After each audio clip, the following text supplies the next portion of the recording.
Hello and welcome to our crash course for research methods in psychology. We are going to be discussing a lot about the scientific method and about how research is done in contexts for psychology, although many of the things that we're going to learn in this course have equal applications in other scientific disciplines. Chapter 1 is kind of an overview. We're going to be looking at a lot of vocabulary terms and hopefully kind of set you up a little bit for some of the more complex chapters as we discuss a little bit later on. First of all, some basic stuff about research methods and how they apply. First of all, behavior means any overt activity of a person. Typically, when you're talking about psychology and you're talking about research methods, you are studying a behavior. A behavior could be something intentional, a behavior could be something unintentional, it could be something ingrained, it could be something that is a response to stimuli, it could be something that's an instinct. Behavior can be pretty much anything. Research could be applied research or basic research. Applied research is when you do research in order to try to solve a real-life problem.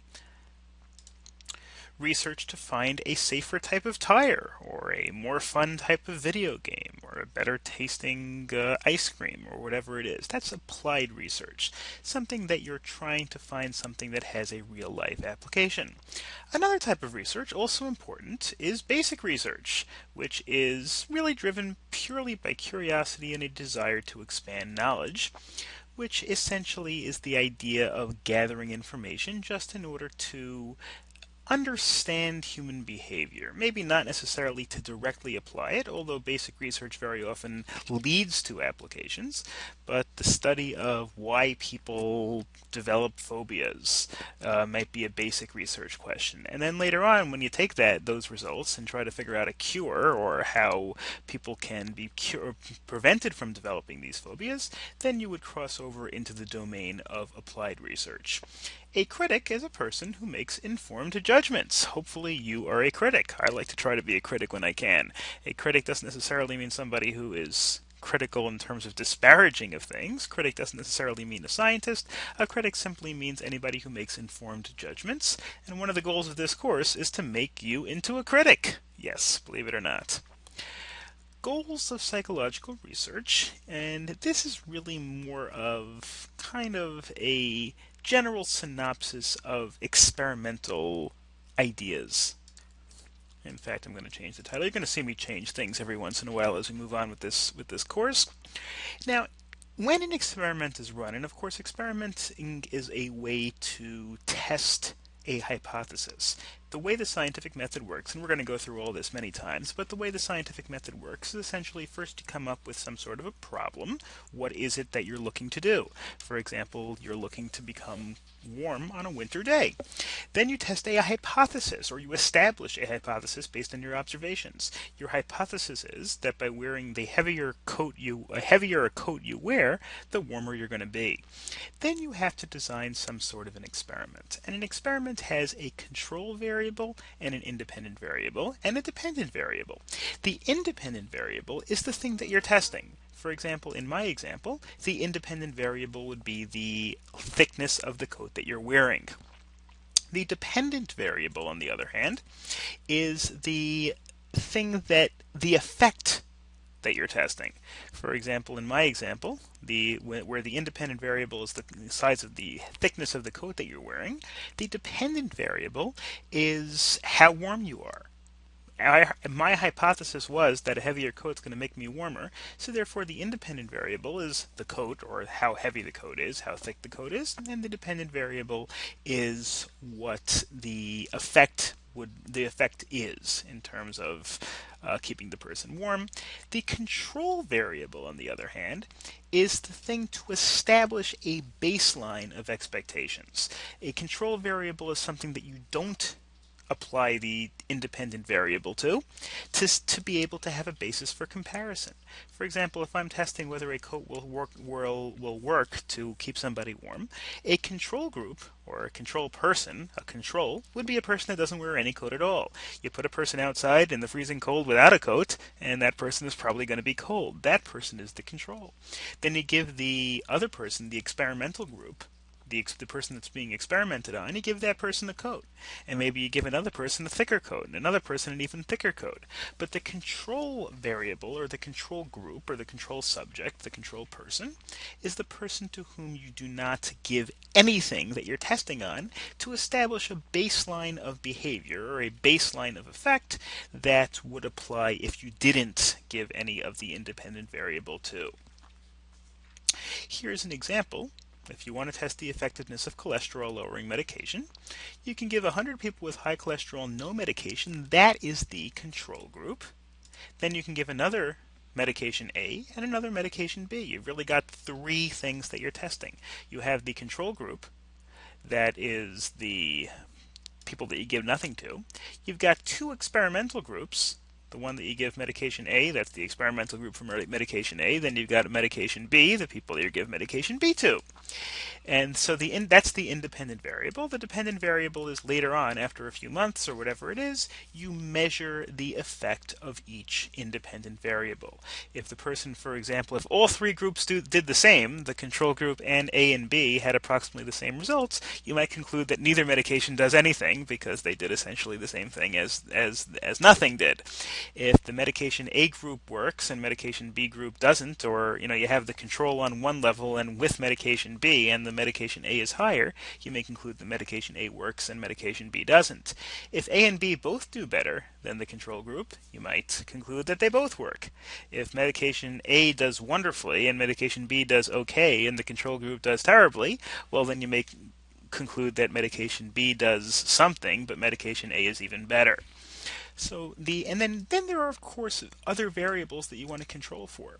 For example, you don't want to bring in, when you're doing an experiment for cholesterol lowering medication, you don't want to bring in one group full of 25-year-olds and the other group full of 65-year-olds, because then you could have other variables, which are sometimes referred to as confounding variables, which tend to skew it by having alternative influences. People that are older may have a more difficult time lowering their cholesterol than people that are younger. People that are heavier might have a more difficult time than people who are lighter.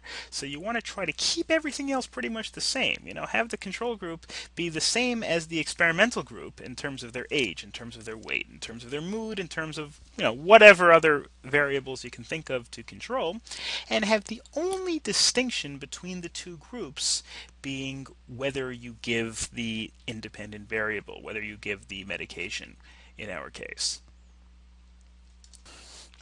And the thing that makes this course interesting and an experiment challenging is that you've got so many different factors that you have to watch out for. One of these factors is something known as the Stroop effect. The Stroop effect essentially is a takeoff on the power of suggestion, and the idea that what somebody is told will work has an effect on the person's mindset, and therefore has an effect on what actually happens in terms of the way we feel about things and the way we do things. If you look at this example over here, right where my cursor is here, the top, if you pause it and do it yourself, I think it's fairly apparent that it's a lot easier for me to read green, red, blue, purple, because the words are the same as the color, whereas over here, reading blue, purple, red, green, purple, green, I can do it if I think about it for a second or two, but it's much less intuitive, because when I see this, I see a red color, and establishing that in my mind as blue it doesn't take very long. It takes a fraction of a second, but it's still a little bit harder than it is along the top, again, because you're more prone to suggestion based on what you see. And these things have an effect on how even things like medication might work based on this idea of the power of suggestion. Where do people get their research ideas? Well, the first part of any scientific process is observation. Look around. Before you even develop your hypothesis, actually really the first step before even here is having a problem, what it is that you're looking to solve.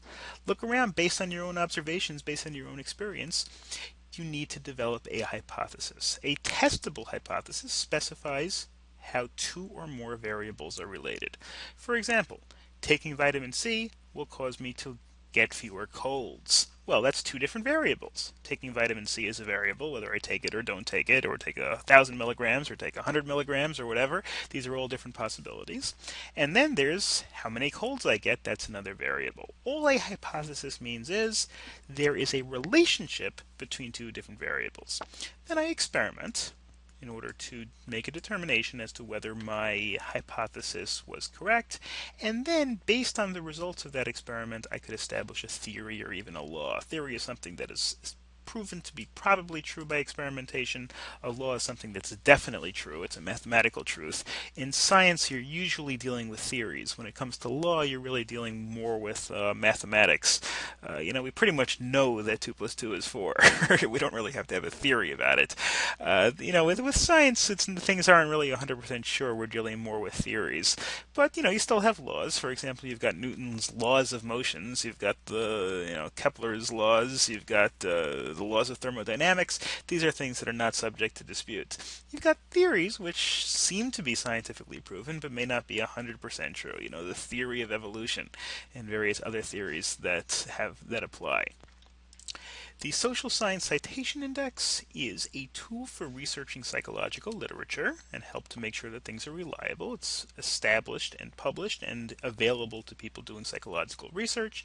A pilot researcher study is the thing that we're going to be looking at on the next slide over here. A pilot research or pilot study is a small-scale preliminary study to evaluate feasibility. If I want to do a massive study in terms of why people become depressed, to figure out why are people afraid to fly in airplanes, or whatever it is, I may not, and I think in order to really do this right, I need 100 participants, and I need a budget of $5 million, and I need 12 workers, and I need this, that, and the other thing. To establish that we can actually do it and that the methods that we are anticipating will actually work, we may want to run a pilot study or a pilot research where you just get a few people together and just run a very quick study, not necessarily to get your final answer, but just to look at your methods and refine your methods and establish that these methods are going to work. Pilot research is often used to determine whether or not the levels of an independent variable are appropriate. Whatever it is we're testing, is it safe, first of all? Maybe a pilot study to see if we're planning on giving this certain amount of medication to 1,000 people. Well, maybe let's try it on 3 people first, and see if there are some major safety problems. Or will this be the sort of thing that people will continue with the study? If we see that everybody is miserable, all the participants are miserable, and they drop out, well, then you'd rather find that out at the beginning when you're trying it on 5 people and spend a couple of $1,000 on it, than when you're trying it on 200 people and have spent $1 million on it. A pilot study is something that's used with a very small sample size, and that's a problem in pilot research. So really, from pilot studies, you're not really able to gather final conclusions and establish theories, but you can establish that maybe there's a reason to believe that your study might work and that the study is in fact feasible. Then we've got some pitfalls that are relevant to research methods, and these are things that you have to watch out for. These are things that could ruin experiments and negate potential information. There could be deliberate fabrication. If a scientist believes that in order to get funding they have to come to a certain conclusion, then you can deliberately fake data. That obviously ruins whatever data there might be. Or there could be inadvertent bias. It could be because the researcher wants something to come a certain way for funding purposes, or simply because the researcher thinks at the beginning of the experiment that this is the way the result ought to come out, and therefore doesn't pay enough attention to the possibility that he or she is wrong. That can subtly, even though the scientific method should be pretty free from bias, because the scientific method is very clear steps in terms of what is appropriate and what is inappropriate, still, things on a much more subtle level can be ruined by researcher bias. And of course, there are many different ways in which you can try to overcome these pitfalls. For example, have many scientists research the problem in different ways. Well, then it's much less likely that the research of an individual or a small group is going to affect it altogether. Also, using a protocol, using a specific series of steps. Even if my bias, if I'm trying to do an experiment and I'm worried about my own subtle bias affecting the way I do the research? Well, laying out clearly the terms of what I'm going to do and how I'm going to do it and following those steps precisely minimizes the chance that whatever bias I have is going to impact the way I do things. There's this also another problem called anthropomorphizing, which is ascribing human qualities to non-humans, and that could be a problem in terms of research based on the idea, drugs don't necessarily want to establish a cure. Things that are studied by scientists, most of the time we tend to think of things as human beings, whereas things being tested are obviously not humans and don't have human emotions and human tendencies, and we have to kind of divorce the tendency of things to happen from the way we would want them to happen as human beings. Then there are some other aspects regarding experiment factors in experiment. Number one is a placebo.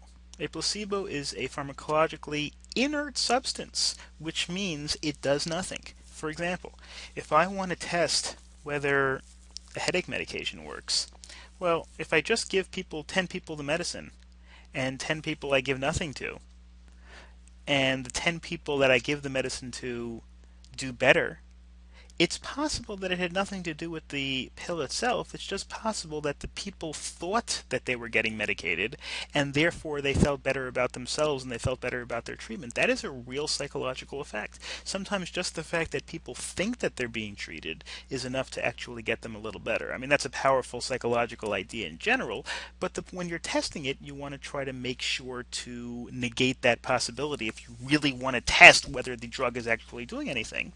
And one way to do that is to use a placebo. A placebo is where instead of giving just 10 people the medicine and 10 people nothing, you give 10 people the medicine and the other 10 people, the control group in other words, the experimental group you give the medicine to, the control group you give them something that looks like the medicine and tastes like the medicine and feels like the medicine, but in fact is just a sugar cube, a sugar pill, and so the people that take it don't know one way or the other. The people that are in the control group, the people that are not getting the medicine, are getting what are called placebos. You can also do what's called a double-blind experiment. Most experiments in this regard, the doctor knows which people are getting placebos and which person are getting the real medicine. That's called a single-blind experiment. The doctor knows, or the experimenter knows what's going on, but the patients don't. On the other hand, sometimes you can have a double-blind experiment, which is even better, because the person that's giving the pills doesn't even know which ones are getting the placebo and which ones are getting the actual medication. The reason why this is better is because if the doctor doesn't even know which people are the experimental group and which people are the control group, the doctor can't unintentionally give some. Maybe the patients will be able to pick up a sense from the doctor that he or she is just getting a placebo. They're based on the doctor's behavior. But if the doctor doesn't even know, then the doctor obviously can't give it away. A couple of more quick ideas regarding research methods. Operational definition is a definition that allows other people to apply the same concept. It should be concrete and measurable. Whenever you establish a relationship or establish a rule or establish really pretty much anything, it should be phrased in a way that allows other people to understand in the exact same terms that you do and be able to recreate your experiment and recreate whatever it is that you're applying. And finally, to be shown by experimentation, a conclusion has to be measurable. You can't, for example, show that a person who takes this will be in a better mood. The person who takes this pill will be nicer. The person who takes this steroid will be fastest.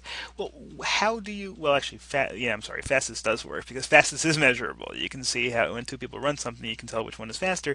You can't really measure how nice a person is. You can't really measure how good something is. You can't necessarily, measure whether it smells nice. You can measure quantity.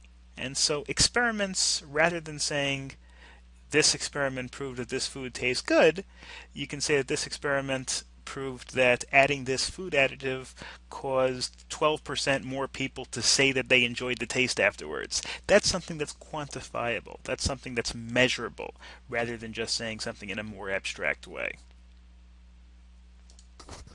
Chapter 2 continues with various vocabulary words when it comes to research and just concepts that are specifically relevant to research. And these are all the common thread through this chapter is these are things that scientists and people who are doing research have to watch out for when when determining results, when making sure that they're able to understand what the results might imply. Okay, so first of all, you got this idea of social loafing, which is that people work less when in a group because they rely on each other. That's the general idea that just because you bring four people to do a job doesn't mean they're not going to be four times as productive as an individual would. Sometimes four individuals working together might only be three times as productive as an individual work because people kind of rely on each other. If you have one person, that person knows he or she better do the whole job or it's not going to get done. If you have four people, tend to, a little subconsciously think that the other people are going to do it, so I don't have to worry about it. Method of authority is a belief in something that we attain because we trust the source. Sometimes somebody tells you, a parent, a teacher, or somebody whom you trust tells you something, we take it as a given even though it may not actually be proven. These are all things that are really stand contrasted with the scientific method where everything needs to be proven or else scientists don't necessarily believe it. Faith is also believing in something that was asserted but you have not seen direct evidence. You believe this universe works in a certain way, whatever the case may be. That could be based on faith, even though there's no specific evidence for it. And then there's tenacity, which could even be dangerous. Tenacity is continuing to believe something, even if it's proved that it's not true. In some contexts, like the context that I have an example over here, tenacity sounds good. I still believe that people are good, even if you hear stories of mass murder. That's a relatively benign example, but tenacity can also be a situation where people, even though something has been disproven, even though something has been proven to be false, people still believe it because they want to believe it or for whatever other reason. Now let's look at some methods of data collection. And data collection and methods of understanding things. One possibility, one method that's really not the scientific method, a method that's always exists, is the a priori method. And the a priori method is something that you know to be true, even though it hasn't been proven, just based on logic. Based a priori, you have a prior understanding of something, and based on that, you believe it to be true, even though it cannot be proven. So, for example, if a person was home all day, you know that the person was home at a given time during the day. In other words, just applying a general rule to a particular situation, even though you're not proving that particular situation to be correct. A priori, I know that it's daytime outside during, between the hours, let's say in the summer, between the hours of 5 a.m. and 9 p.m. And so therefore, I know that at noon the sun was out, or not, maybe not the sun was out, but it was light out. I know that it was light out at noon.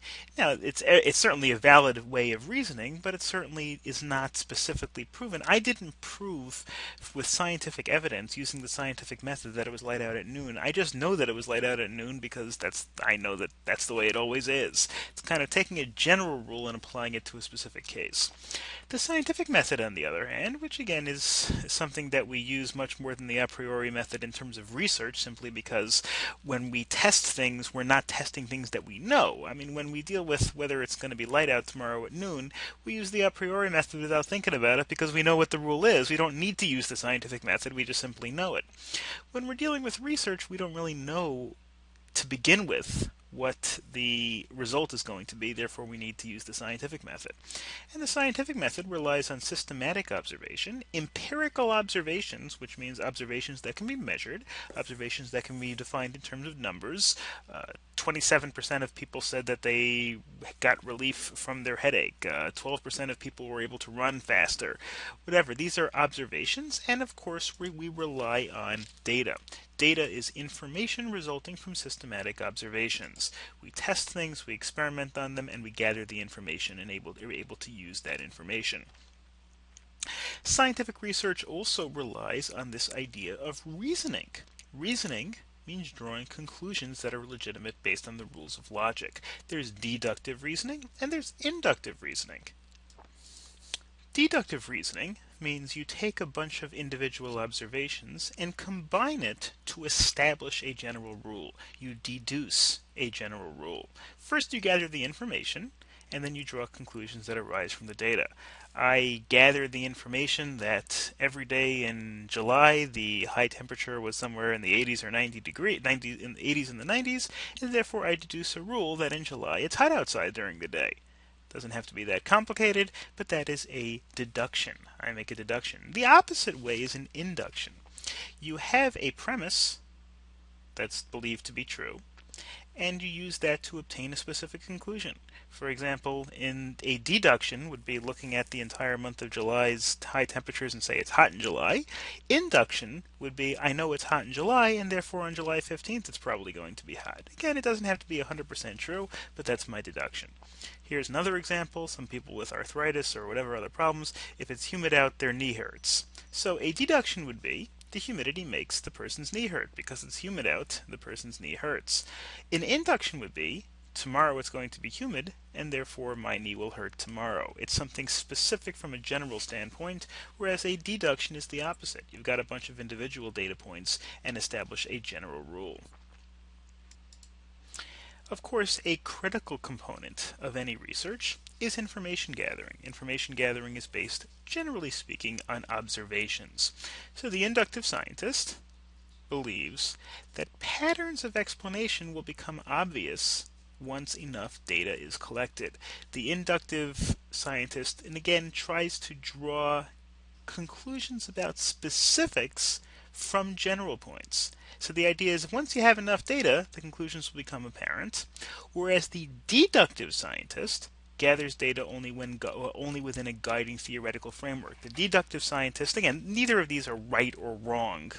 It's, different ones will apply to different situations, but a deduction looks for specific data points in order to draw general conclusions. Looks for data within a guiding theoretical framework. I'm looking to determine whether it's hot outside. I'm looking to determine whether there's an effect of humidity on the knee.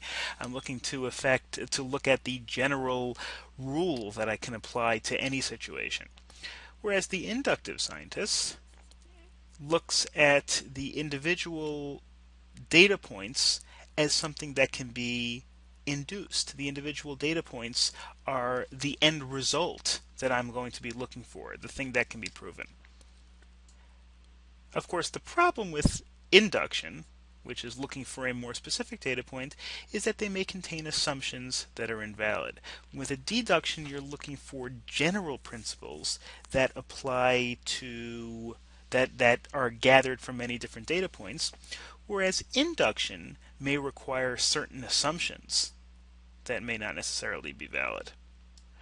And finally, in terms of testing anything, there has to be a chance at falsifiability. Falsifiability is a concept. It sounds kind of weird that something has to be falsifiable because we want it to be true, but in order for something to be established as a scientific theory or a scientific law, it has to be capable of being proven false. If something is not capable of being disproven, well then by definition it's not capable of being proven either.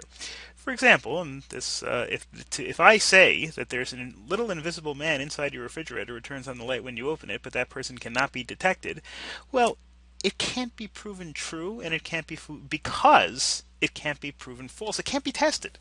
If I say that's not detectable, well then how in the world are you going to test it? If you can't detect it, well then you can't detect whether it's there or not. Now I think we all probably agree that this statement is false, but this is an example of something that is not falsifiable. If something can't be detected, it can't be tested, and if it can't be tested, it can't be proven or disproven, and if it can't be proven or disproven, it cannot be something that is the subject of experimentation or the scientific method. In the end, what we're looking for in terms of a conclusion from a series of scientific research is a theory. A theory has the requirement or the function of organization and prediction. Organization is, okay, we can establish a general rule that is now going to apply to other cases, and based on that theory, we can make predictions. If a theory doesn't allow you to make a prediction as to what's going to happen, well then it's worthless. A theory that people who eat big breakfasts are going to be less hungry at lunchtime, that could be a theory.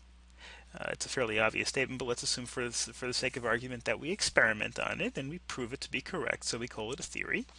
Well, now this can predict that tomorrow morning, if I have a big breakfast, it's more likely that I am going to be less hungry by lunchtime. Again, that doesn't necessarily mean it's true 100% of the time.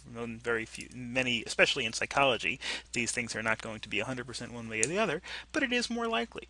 I can predict that it's more likely that something is going to happen in accordance with the theory than against the theory.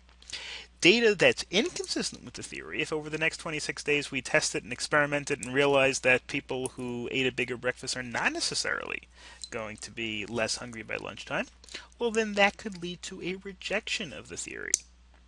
And of course, good theories explain a variety of occurrences with only a few statements. They should be simple, they should be precise, and of course they should be testable. Simple means people, when I said less hungry is actually not very precise, not very testable. Let's say I have a theory that people who eat big breakfasts are, 25% more likely to say that they are less hungry at noontime. That would be something that's much more precise. That would be something that's testable, whereas just a general idea of less hungry or more hungry may not be testable. An intervening variable, later on, this is very similar to the concept of confounding that we're going to look at later on. But an intervening variable is something that can interfere with the theory, even though the theory is otherwise valid.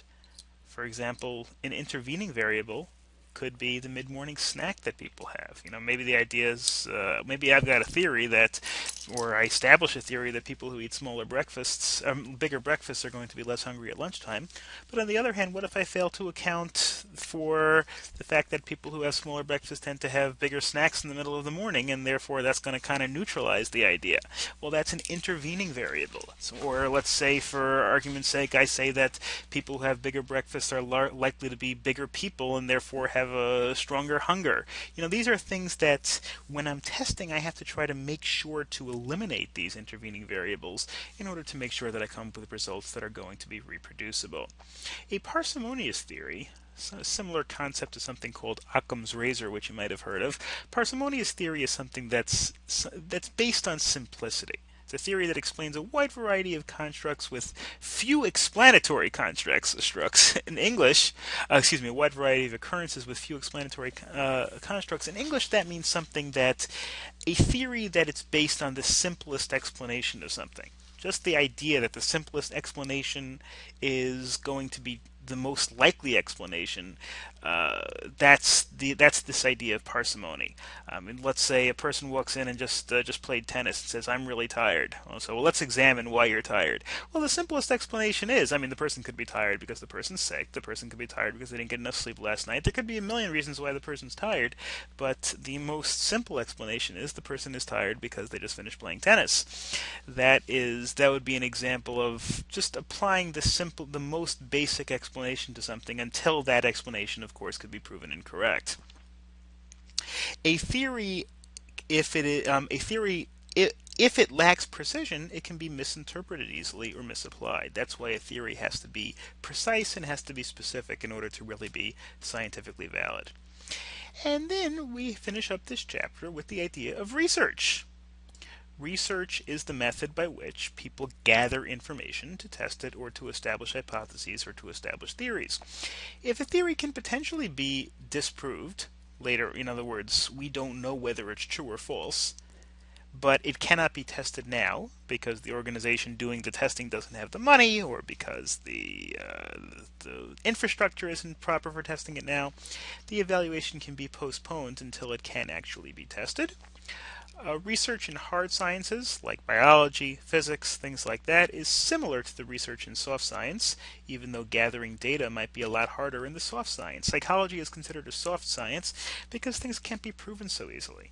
The fact that people become a little bit more depressed or a little more angry or a little more withdrawn based on various factors that happen in their life, it's not as easy to measure those things. Those things can be measured, or else this discipline wouldn't exist and this course wouldn't exist, but they can't be measured as easily as, in physics, how fast something falls from a building. It can be measured with precision.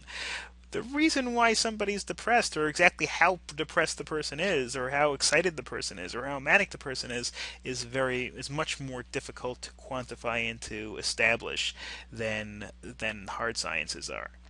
Basic research is research to come up with general theories and rules rather than specific applications. Again, as we discussed before, basic research as opposed to applied research. Applied research is to come up with specific information that can be used, whereas basic research is to come up with general theories. So, for example, or it may eventually, basic research may be used to establish applications that are useful, or it may never. A study to determine whether or not an automatic process can interfere with a more resource-demanding controlled process. The idea, in other words, the question of whether a robot can learn to have human judgment. Well, that in itself could be basic research, and then if the answer to that is yes, well, then maybe down the road there can be applied research to determine whether you can put a robot on an assembly line to build a car, or something to that effect. That's the idea where basic research can just to establish principles, and those principles can later be used to establish applications. And finally, this is similar to what we discussed before. In order for an experimental result to reflect a particular process that occurs in the real world, in other words, in order for it to be reproducible, in order for it to be something that you can apply to real world situations, you want to try to control to eliminate other potential contributing factors.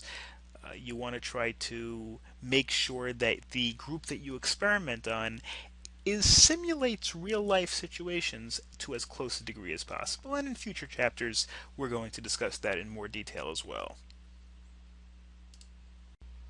Chapter 3 is about articles. We are going to look at just some very basic ideas about databases, parts of an article. We're going to look at graphs and charts and the roles that they play, and some basic information before we get to the more complex stuff in further chapters. First of all, of course, research databases, and there's a whole bunch of lists of research databases over here, are places in which people who are interested in psychology or other sciences as well can go to get information regarding whatever it is they're looking for. Obviously, one way you can find something out is to do the experiment yourself and to use the scientific method yourself. Another way you can find things out is look at what other people have discovered when they've tried these same things. If you have a question, odds are pretty good that somebody else has had that question before, and somebody might have done the research for you. So you've got many different possibilities to look at. There are psychological abstracts, which are printed in the database of psychological research. They can be helpful in crafting studies. These may not be full articles. They may not be long articles that take a long time to read, but they may be a single paragraph or a single page of discussions and studies so that you can kind of look through them, kind of skim through these a little bit before you decide what you want to read in a little bit more detail. It's a lot better than reading every 100-page article out there before you determine which one is actually relevant. You've got PsycInfo, which is a type of index. Index is about 2,500 journals of psychological research. Obviously, that can be very useful, and because it gives you access to a whole bunch of different possible databases. You may not automatically have access to this. Some of them are from pay sites. Some of them are from journals that you may have to purchase, but at least you can see what has been reported. You've got the Social Science Citation Index, which gives the most recent findings on a given topic in psychological research, and the APA, or the American Psychiatric Association Publication Manual, or the American Psychological Association, whatever it is, discusses the various publications that are relevant to articles that are important in psychological research. And one reason why this is important is because whenever you talk about an article, you want to make sure that you're able to consider the source of the article before you actually make a determination as to whether it's reliable. And that's because experienced researchers tend to pay attention to the author of the journal, because they may know the author and his or her biases or tendencies. If you happen to know, for example, that an author does not believe in a particular scientific theory, let's just take one controversial issue, let's say like global warming. Most scientists believe that there is a problem of human-caused global warming. There are a small minority of scientists who don't believe it.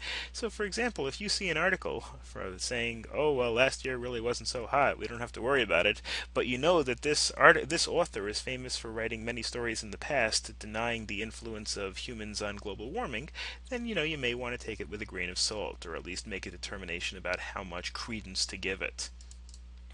And that's of course because even good researchers and good authors may have some biases. Just because a person's biased doesn't necessarily mean that what they're saying is false, but it does mean that you may have to do a little bit more research than you ordinarily would before you take the word of that individual.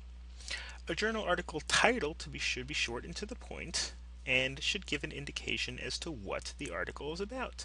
Titles are usually not just 2 or 3 words like novel titles are, but they're, usually 10, 15 words, something like that, that give you a little bit of an idea of what it's about, but don't give too much away. The most common form of a title is short and gives reference to the dependent, not defendant, the dependent and independent variables, but does not usually give away the finding. So for example, a study, sorry, again, typo there, I'll fix it right now, a study of the effect of rain on the moods of chimpanzees. It's short. It tells you what the thing being studied is, in other words, the independent variable, which is the effect of rain. Then, sorry, there seems to be a lot of typos on this one, we'll fix them now. The mood of chimps is the dependent variable, is the effect that is being tested, and it doesn't give away the result. It doesn't say, rain decreases the mood, or rain makes chimpanzees upset, or something like that. That would give it away. Titles could do that, theoretically. There's no inherent reason why they wouldn't, but generally speaking, they don't. If you want to know what effect the rain has on moods of chimpanzees, read the article, or at least read the abstract, because the abstract will very often tell you what the article it tells you in the end. The abstract at the beginning of the article is a paragraph, or 2 paragraphs, summarizing the key points of the research, and unlike the title, the abstract usually will give away what the article's conclusion is. It'll give you kind of a short synopsis of it, and you can read that and make a determination as to whether you want to read the paper. Aside from the abstract, in other words, in the article itself, you've got the introduction, which explains the hypothesis, provides a summary of the relevant research, and does not necessarily discuss the results. The results are held for a little bit later on. But in other words, the hypothesis is, of course, what the problem is and what your theory is. The problem might be what impacts the moods of chimpanzees, and then your hypothesis might be that rain makes chimpanzees more depressed, or rain makes humans more depressed, or cold weather makes people less happy, or whatever your hypothesis is. And then it explains what research you did. We took 100 people, and we put half of them in a rainy place, and we put half of them in a sunny place, and then came back a couple of days later and tested them by asking them questions that was designed to elicit about their mood. And that's, of course, also in the methods section. You're going to discuss more about the research methods used, the participants, how many you used, the procedure used, the materials. Again, you're not discussing the results necessarily, but you can discuss more and more, tell the reader more and more about how you conducted this experiment and why you chose various things. Why did you choose 50 participants and not 100, or not 200, or not 1,000? Was it because you didn't have the money, or because you thought that 50 would be plenty of people for reasons X, Y, and Z? Then you've got the apparatus section, similar to the method section, but it explains the details of materials used in the conduction of the research, including any new technology. Is there something that other experimenters can use that you found out would be good for a particular type of project? Okay, the method section, as we discussed before, can include the process for participants. How did you select the participants? How did you come to choose people? Did you just look them up in a phone book? Did you put in an ad asking for people to come and volunteer? Instructions given to the participants. What did you tell the participants? Design features of the experiments. Again, doesn't go through the results. You have the procedure in terms of how the experiment was done. We had the whole apparatus set up, we had the whole method set up, and then we gave 50 people the questionnaire on day 1 before we put them in the room with the rain or without the rain, and we asked them questions about their mood, etc., etc., etc. Then you have the discussion section, and then of course you have the results section. The discussion section is the analysis of the procedure and results, and this, when you read it, this is the thing that you can read with the most skepticism, because this is something that is not really based on fact. In the method section, you may agree with the method or disagree with the method, but this is what's happened. This is the fact. This is unless you think the the writer is lying to you. There's nothing really to debate. There's a debate about whether the methods were a good idea, but you don't have to worry about what actually happened. The analysis, on the other hand, the analysis is, oh, okay, we concluded that people, we saw that people answered the question yes after they had been in the rain for 3 days, and the question was, do you want to go to sleep or whatever, and therefore we concluded that people are in a bad mood. This is the sort of thing that you might want to look at with a little bit more skepticism, because maybe you disagree with the results, or maybe you disagree with the interpretation of the results. And the reader tells the results section tells the reader what the results are, includes graphs, charts, tables, statistics, not raw data, which is what you started the experiment with, like how many people you brought in, but this is something that you show the reader the data that shows whatever theory you're trying to establish. A very important component of research papers, all types of research papers, textbooks, etc., are graphs. In a graph, and I'm going to move this over a little bit over here, hopefully you can see everything that needs to be seen. You have two components of any graph. You have an x-axis and a y-axis. An x-axis is typically the horizontal axis. For example, in this one it would be the temperature axis. If this is a line graph to show how tomato temperature affects tomato plant growth, the x-axis is this axis, and the y-axis is the vertical axis, the one that goes up and down. You've got two different variables that you put in here.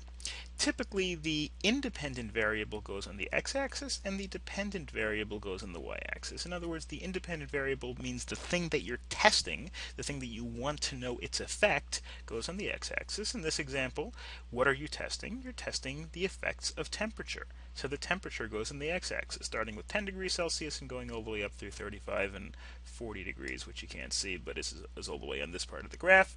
But that's okay. The point is that is the thing that you're testing. That is the independent variable, so you put it on the x-axis. On the y-axis, you put the dependent variable. In other words, you put, okay, what is it that you are trying to discern the effect on? And in this case, this is a line graph to show how temperatures affect the tomato plant growth, so therefore the tomato plant growth is the thing that is the dependent variable. And therefore this, you might not be able to read it, but this says height of 30-day old plants in centimeters. So this is on the y-axis. You've got the dependent variable on the y-axis. Now obviously, as you can see, this graph shows a slightly positive trend. As the temperature goes up, the height also tends to go up, not by a tremendous amount, but it does definitely show a positive relationship. On the top, by the way, you've got an example of graphs with a little bit more in terms of bells and whistles. Here you've got also time. This is a very simple graph, plant growth in height, in time and height. After a certain period of time, the plant grows. So the independent variable, the thing that is causing the growth, is on the x-axis. On the y-axis is the height. And you can see this actually shows different components. You've got what did you feed the plant with? And with vinegar is all the way on the bottom, didn't grow much at all. With soda, the plant grew, but not as much as with some of the other things. Then you've got juice, in which the plant grew a little bit higher. Then you've got the control group, which I guess just got water. I guess in this experiment you were testing the effect of feeding plants with juice, vinegar, and soda. So the control one, I imagine, is probably water. It doesn't say it, but that's okay. But either way, you've got 4 different lines over here, and all of these tell you what the effects are, from the time, which is obviously the independent variable, the thing that is causing the growth, to the growth, and then you can show 4 different groups on one graph over here. Okay, so the graph on the right is a line graph, really both of them. There are 2 of them over here, and they're both line graphs. There are other types. There are bar graphs, but they're all essentially the same thing. And this is the best way to visually establish a relationship. You can see right away, without looking very hard, that as temperature increases, the tomato plant growth increases as well, and the same thing is true for these various things that you're feeding the plant with. Now, interpreting a graph is also important. A direct relationship means as one goes up, the other goes up as well. That's certainly true over here. As the temperature goes up, the height of the plant goes up. An inverse relationship is the opposite. If you'd have a graph that starts up here and then goes down, you'd have an inverse relationship. As one goes up, the other goes down. Or you'd have no relationship, where there's no discernible trend. No relationship would either look like a flat line, going something like this, which means as the temperature went up, it really didn't have any impact, or it's just like kind of a wild array, like one here, and then one here, and then one here, and then one here, and then one here, and then one here.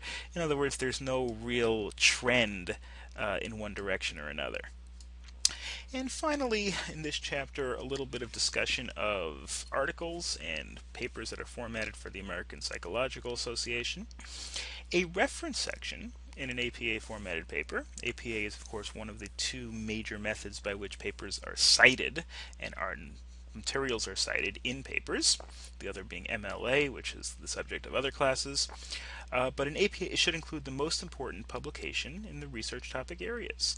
The references, in other words, what you cite when you're establishing the proof or whatever it is you're trying to establish, what you cite should include the sources that are as recent as possible and as complete as possible. You want the most recent research and you want the most complete research. Obviously, if you cite everything that was 40 years old, the implication is that things might have changed between now and then, and who says that what you say is still valid? Readers finishing an article should be confident that if they were to run the same experimental procedures, they can expect the same results. That's really the hallmark of a good experiment.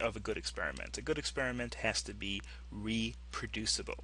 When an experiment is reproducible, that means that somebody else could take the same materials. What you're really doing is training and saying, if you take the same materials and you do the same thing and you take do the same exact method as I do, the method should be clear, then you can reproduce my same results. A reader might ask when reading a paper, what was the author's goal? You want to establish to the reader that what your goal was, in other words, to prove your hypothesis. You want to make your hypothesis clear. What's the hypothesis? How would I run the same experiment? And in the methods section, in the section where you're discussing how you ran the experiment, the reader should say, okay, what is the independent variable? What are the dependent variable? What are the control variables? In other words, what other groups were kept to establish a baseline of behavior that the effect on the dependent variable could be measured against. And finally, the reader should ask whether any questions were left unanswered. That, of course, is true sometimes in any kind of a study. Nothing inherently wrong with that, but just because the paper discussed some questions doesn't mean necessarily that they're all answered. Our next chapter focuses on a very important aspect of experimentation, and that is the ethical issues that are relevant to experimentation, and also, of course, how those ethical issues impact the reliability of the study. Of course, when researching human participants, it's important to control for mood variation. Starting a depressive mood can be offset by introducing a happy mood. I know it sounds silly, but when people test psychological treatments or drugs, you have to sometimes determine whether it's a cloudy day or it's a sunny day. Research shows that people tend to be in better moods on sunny days, and if the mood is going to impact somebody's reaction to some sort of psychological treatment, you got to try to account for that and try to counteract that. Maybe give them all donuts, I don't know, or something to counteract the mood.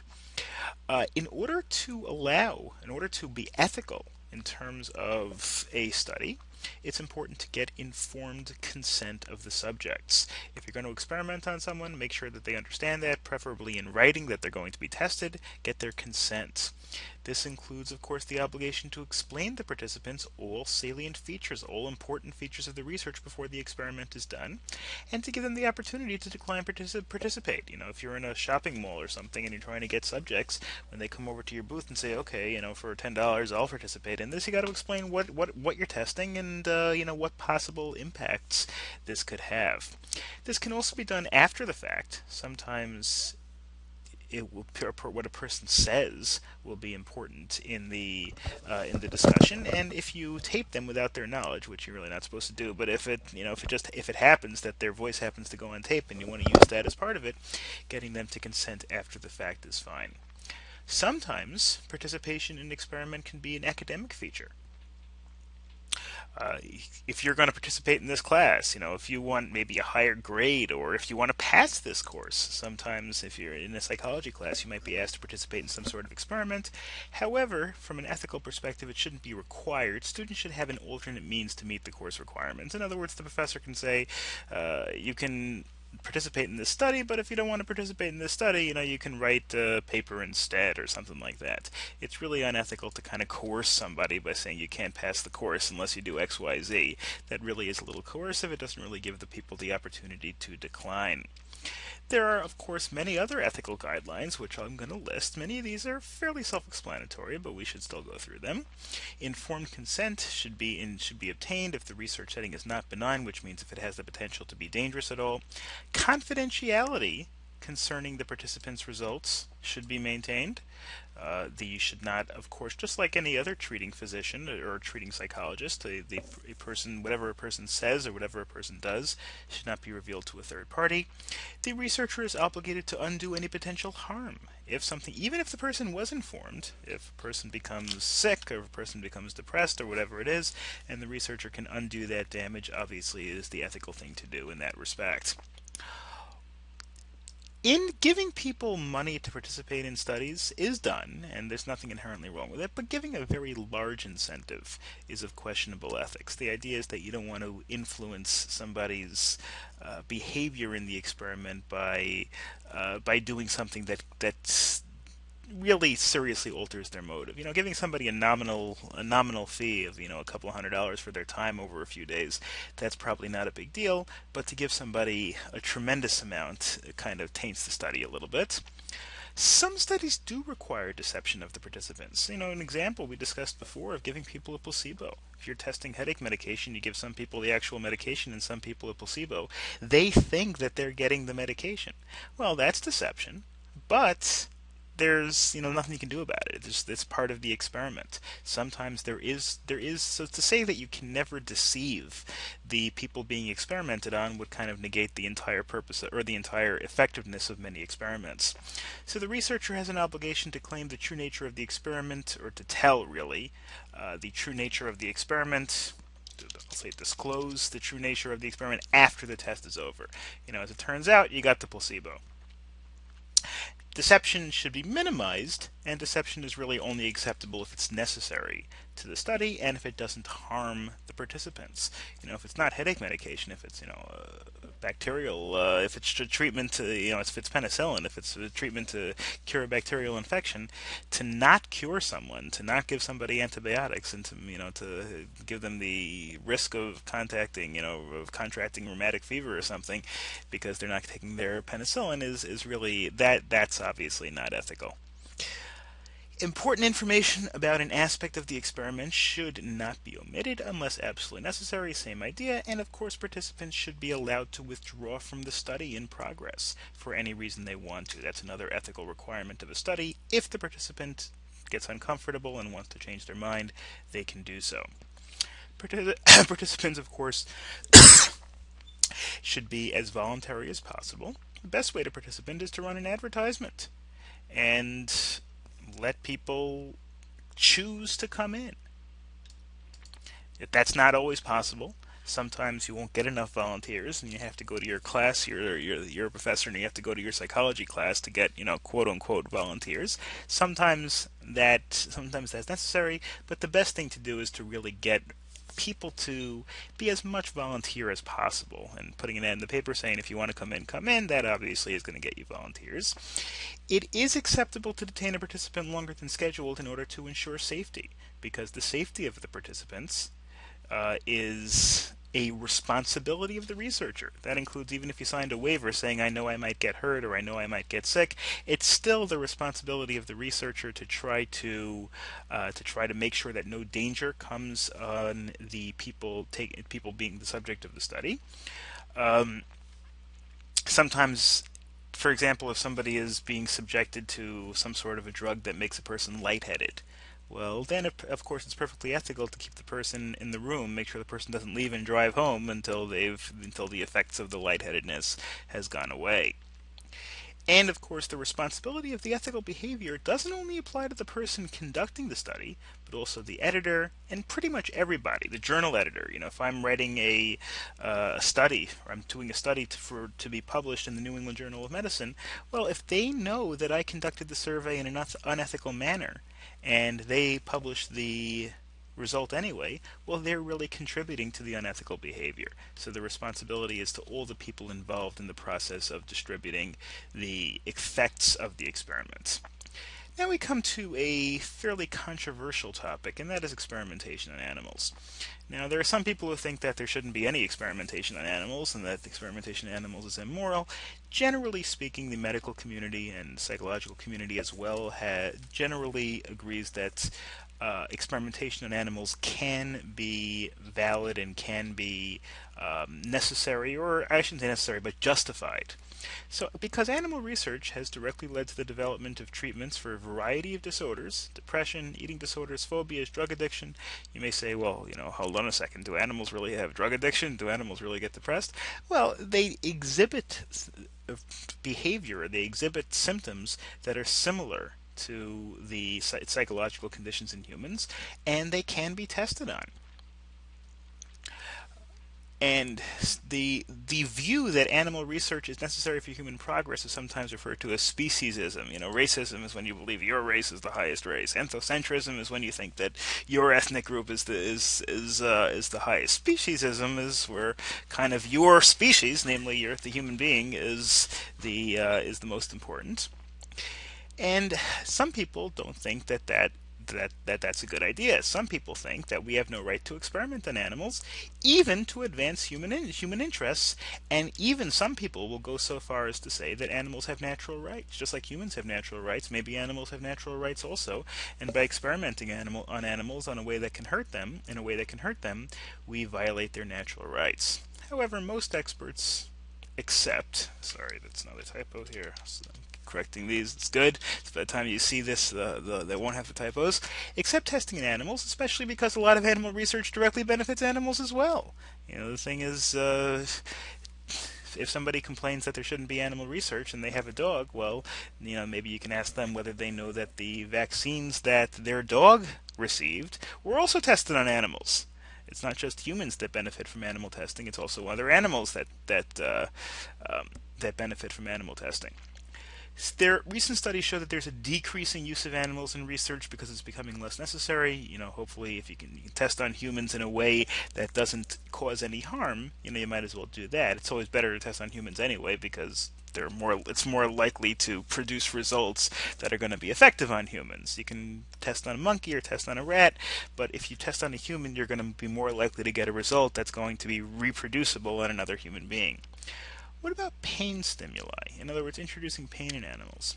That has also been allowed, and that has also been done. It is sometimes used in animal research.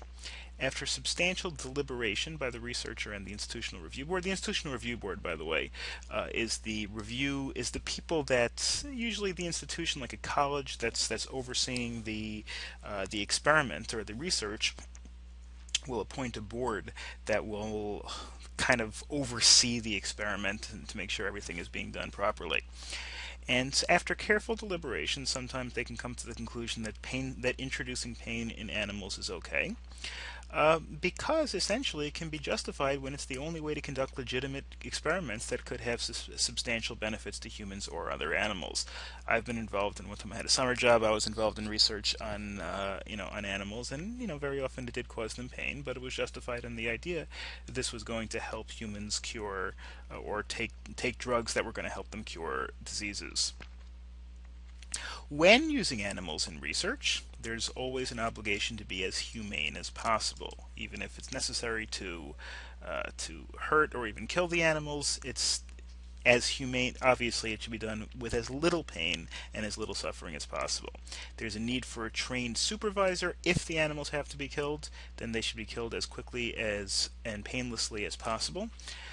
There are laws regarding animal usage, and those obviously have to be followed. So, the idea of euthanasia may sound very not nice, but you have to realize that many of these animals that are being tested, they're not designed to live in the wild. If you have lab mice that are tested. You can't just take a lab mouse after you're finished with it and throw it out into the forest, because it's not going to know what to do to survive. It was born in captivity.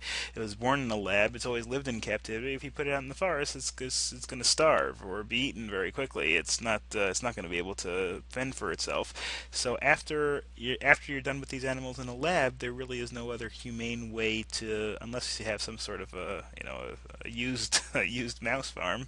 The only real way to deal with them humanely is to kill them very quickly and painlessly. There's of course no guarantee that the animal won't be harmed, and very often are harmed in the course of research experimentation. And again, as we discussed before, APA guidelines do allow experimentation in research that's scientific, educational, and applied as well. One last issue regarding ethics is, of course, the dangerous issue of scientific fraud. Fraud is a type of deliberate bias. I specifically put information into a report or into an experiment that I know to be not true. For example, a researcher could change a few numbers to be more consistent with hypotheses. I want this result to be a good result because I want to be able to publish it in a scientific journal in order to get tenure at my college, and my experiment isn't working so well. So I doctor up the numbers a little bit here and there to make it a little bit better. Well, that obviously is a form of fraud. When identical data correlations are obtained across many different studies, that could be an indication of possible fraud. In other words, if there are many different studies and they all come up with the exact same numbers, you have to realize there's some random chance that could be established. There's some random chance that should cause some random variation. If the same numbers come across over and over again, that could be an indication of fraud. I mean, there was a story I remember, Nate Silver, who runs 538.com, who's a statistician.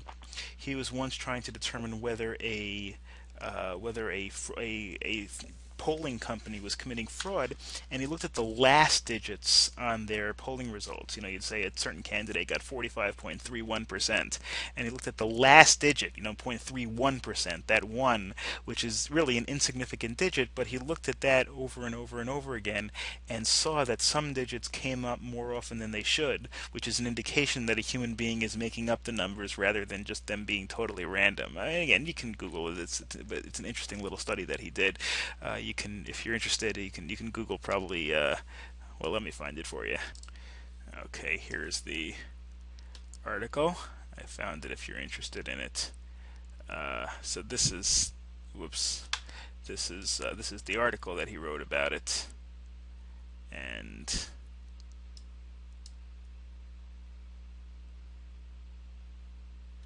so anyway.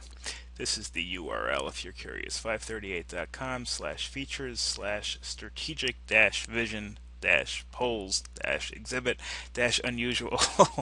Alright, anyway, you can look at that another time if you're interested.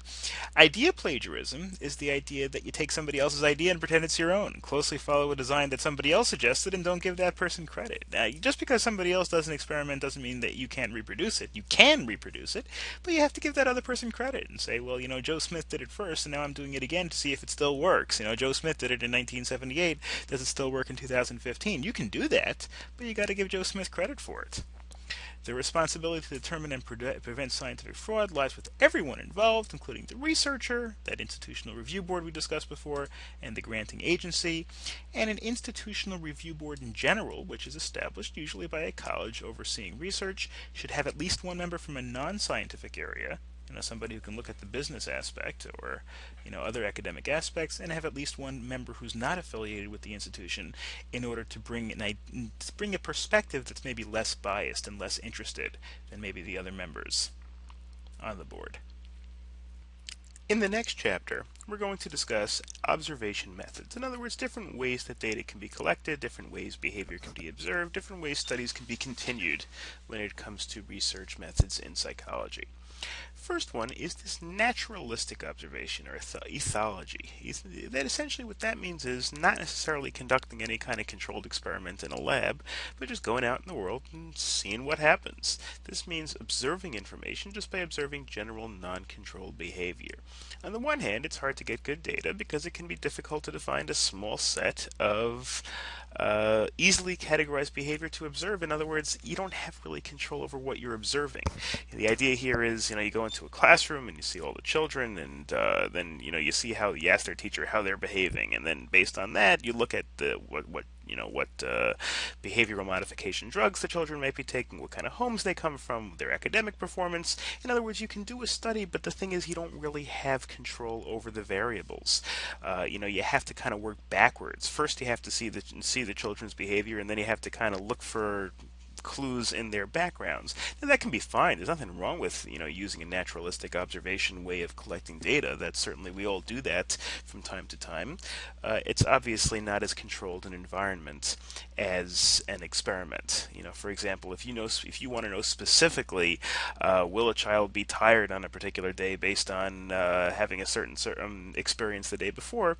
Well, you can't necessarily control when the child has that experience, so you don't really know that you have to kind of get lucky in order to have the confluence of events that you're trying to test, and also you have to get lucky that there are no confounding variables. Remember, a confounding variable is where something else causes a problem. For example, if a child is very tired the day after having this experience that you're testing, well, maybe the child is tired because the child also didn't get a good night's sleep. I mean, it's hard to really control to make sure that there are no confounding variables. But again, that doesn't mean that a naturalistic observation is invalid. It just means it's harder to get really good data from it. It's also, of course, much cheaper than actually controlling the experiment yourself, since the behavior isn't actually paid for or planned, it just happens. Then there's a deviant case analysis. Deviant case analysis essentially is when you look at just real life scenarios also, but you make a determination that, or you have a situation where one gets the treatment that you're looking to test and one doesn't. You're not simulating it, you're not controlling the environment in a lab, but, for example, you have two people that have the same issue, the same psychological issue, and one gets treatment and the other doesn't. That could be because of their choice, it could be because one can afford the treatment and one can't, it could be because of pretty much any reason you like, but then you just study the effects on both people. Comparing notes between the cases to see differences that might explain different results can be used to draw inferences. These are cases in which you're not really using an experiment per se.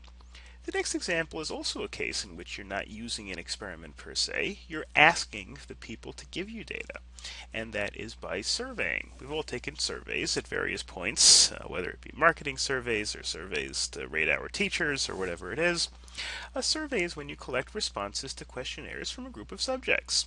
You'd like as random a sample as possible. Just like with all experiments and with all data, you want to make sure that you don't have a biased sample. For example, if you only survey, if the idea is you're surveying the utility of a new car, and you only survey people who are very rich, well, then people might not, they may want certain fancy features, such as very powerful and excellent acceleration or anything, whereas other people who don't have that kind of money, might really value reliability and dependability more. So you want as random a sample as possible so you can draw from as broad a spectrum as possible. Now, the way to get people to answer your surveys can be asking for volunteers or by paying people. But again, when you do that, you want to make sure to try to still get as random sample as possible, because people, maybe if you ask for volunteers, maybe you're going to get the people who don't have jobs and don't have other things to do, who aren't busy. People with jobs and families may not have time to volunteer to answer the survey. Paying people to do it is okay also, but again, that you might skew it to people who need the money. You might not get people who make a lot of money or have a lot of money who might not be willing to fill out a survey for $20, whereas somebody who doesn't make much money and makes $12 an hour might be happy to get $20 to fill out a survey. So it's okay. I mean, you can do that. Really, there's no other choice. So you can't, short of forcing people to fill out surveys, there may be no other way to get people to fill out surveys.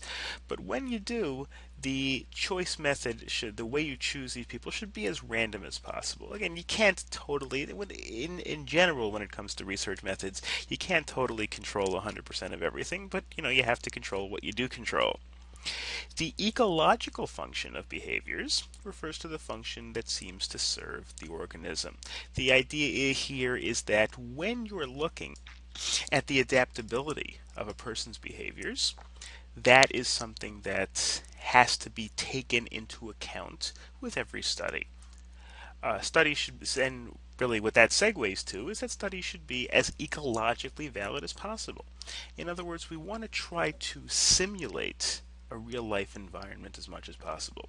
The extent to which findings of a research study can be generalized to a real life setting would is that's the more valid it is. The more this is also a key word, this generalized. How well can you generalize your study? Okay, you took a survey that people would want to engage in this behavior or would engage in that behavior. Well, how well can you relate that in real life? For example, if you ask somebody, would you react aggressively if somebody threatens you? Well, if somebody's sitting in a lab or answering a survey, they might say, no, I would be nice and calm. Don't worry about it. I'm the kind of person that's not excitable. But then, if you generalize it to a real life situation, the person might not react that same way once their ire is raised for whatever reason. So that's maybe a problem with surveys in general. They're not as generalized as a real life simulation. In a real life simulation, at least you get something that simulates behavior, whereas a survey may not be as valid. Again, that doesn't that doesn't impugn the ability of survey to be useful, but all research methods have their problems, and that might be a problem of a survey, that it might not be as generalizable or as ecologically valid as something that simulates something that happens in real life. Response style could be a problem for a proper survey also. In other words, what kinds of questions are you asking and what kinds of responses are you soliciting? Are you putting people in a position where the way you phrase the question indicates what you want as an answer? The way you phrase a question can be very indicative of what kind of response you get. If you want to ask somebody, would you fight back if you're attacked? And you ask one person, would you defend yourself if you were attacked? And if you ask another person, would you lash out because the other person provoked you? You might be asking a similar question, but the way you phrase it could indicate your response. So you want to try to phrase it as neutrally as possible. Then there's observational research, which is studying people or studying whatever the subjects of your studies are just by observing. So these provide excellent ecological validity because you're observing real life behavior. The problem with an observational study is they sometimes can lead to anthropomorphizing, which we discussed a little bit earlier, and that is studying non-human behavior, maybe studying animal behavior or studying even inert behavior. People tend to kind of ascribe human characteristics and to assume that human characteristics apply, or at least think of things in terms of human characteristics, whereas observation of non-humans really don't necessarily have any human characteristics. Another problem is reactivity, and that is, even if people are behaving in a real life scenario, if they know they're being observed, they may behave differently. If you are testing somebody's aggression over the course of a month by videotaping them wherever they go, well, people know they're being videotaped. They might be less aggressive and try to show themselves in a better light than they would if there was no camera there. Making unobtrusive observations, in other words, making yourself as invisible as possible so that the subject kind of forgets they're being observed, is one way to try to counteract that. Obviously, making the subject totally unaware that they're being studied is one possibility, but then you run into those ethical issues of non-disclosure. If you put up cameras in a place where people know that there could be cameras, but people don't know that there are cameras, that might be the best way to do it. Participant observation is by going undercover, studying the actions of a target group of people. Police do that to try to see who's engaging in criminal activity, but researchers can also kind of go undercover. If you want to see how people behave in a particular type of environment, like a school, maybe you go enroll in the school and go there for a semester and just kind of be one of the crowd and see how people behave that way. Then there's also the problem of motivated forgetting, which is that people may forget unwanted memories. When it comes to surveys, when it comes to looking at people's behavior, and especially if they're asking them to recount their own behavior, this idea of people kind of intentionally forgetting what they don't like could be also a problem in studying people's behavior. None of these problems are insurmountable. None of these problems mean that these studies are worthless, but they do have to be kept in mind. Advantages to observational research that we just discussed: it can be as we discussed, it can provide more ecologically valid measures of behavior because it's simulating real life more. It's flexible in their procedures. You can kind of make decisions on the go as opposed to experiments which may be tightly controlled in labs. And of course, it's much less expensive than setting up a lab and setting up an experiment. Response sets is another thing that you need to kind of be worried about when you're asking people about their behavior, because that's a tendency for respondents to answer questions in a way that produces a certain image rather than providing truthful answers. There was once in the early 80s, I think there was something called the Bradley effect, where I think an African American was running for maybe mayor of Los Angeles or some position like that, and in surveys he was doing well, but when it came to polls, he didn't do as well.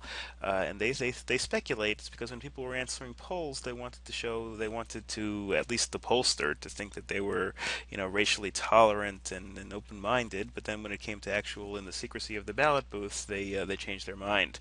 One interesting thing they mentioned when President Obama ran for president in 2008 is that didn't happen. The surveys were pretty much the same as the actual results. So it was kind of a social commentary that people said that in 20 years or whatever the difference in time was, there was a significant decrease in the Bradley effect in the United States.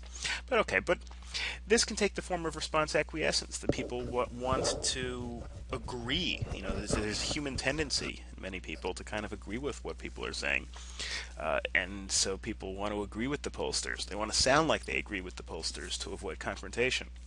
Then you have response deviation, the idea that people want to deviate. they want to be argumentative.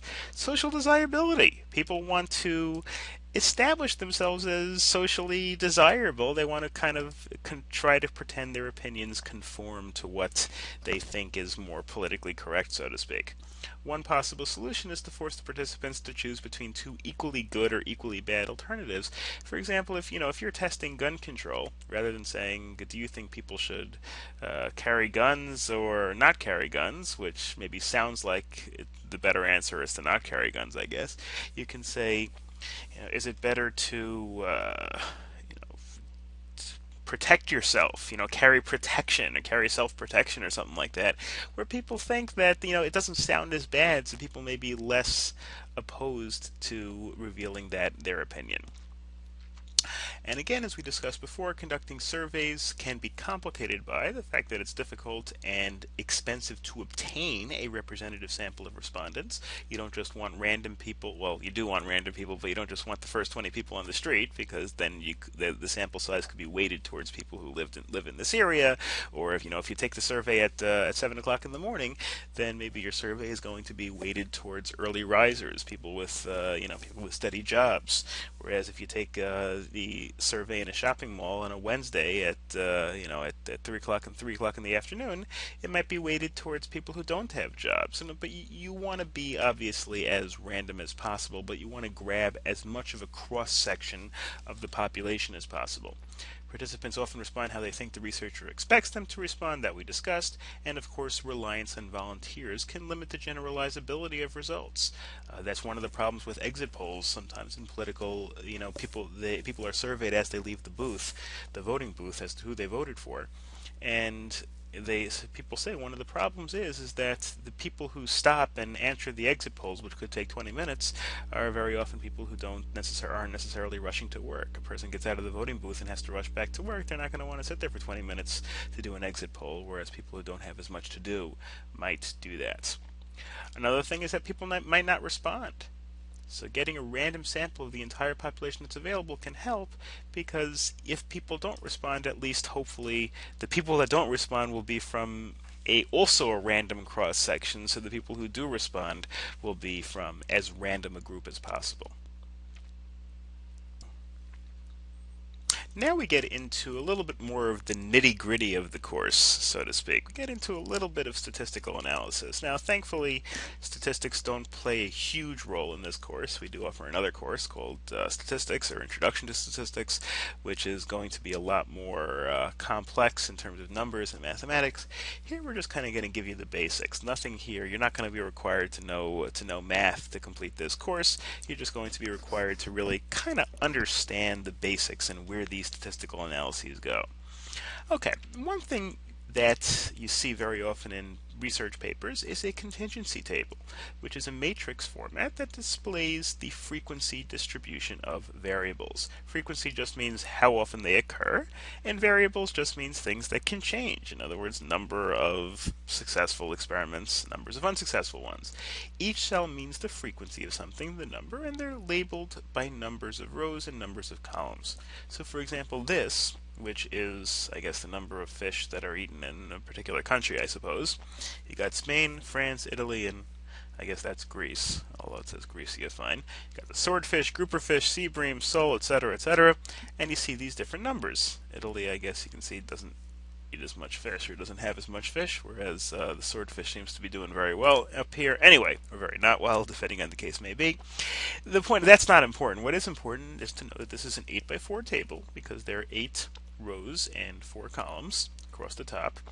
These numbers are frequencies because they're the frequency of whatever they represent, the number of fish that are eaten, I don't know, whatever. The point is, and then there are 32 total cells, 32 total numbers in here.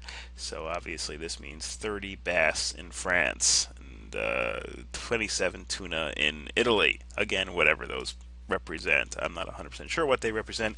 It doesn't matter. The point is this is a type of contingency table that shows you what the contingencies are for each, or how often they occur for each event. Statistical data, in other words, this slide is really more about statistical analysis.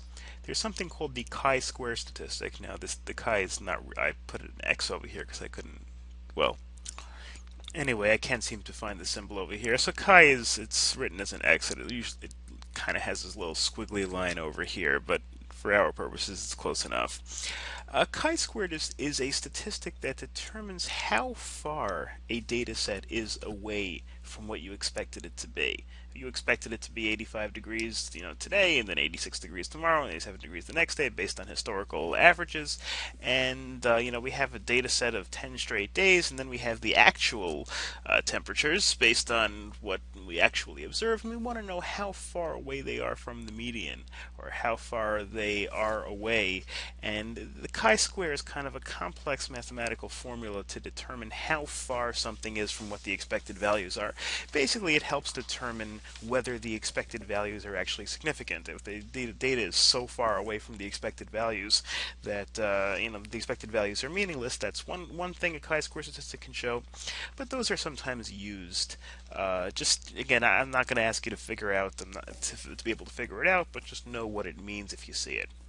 Ex post facto data means looking at the data after the fact and trying to draw conclusions. This is very often done when you're talking about observations of naturalistic experiments, because you don't really know what you're looking for until it happens, and then afterwards you try to draw conclusions from it, which is obviously a perfectly fine way to draw data, but it may not be a good way to experiment in the first place, because you don't know that you're going to get the data that you need.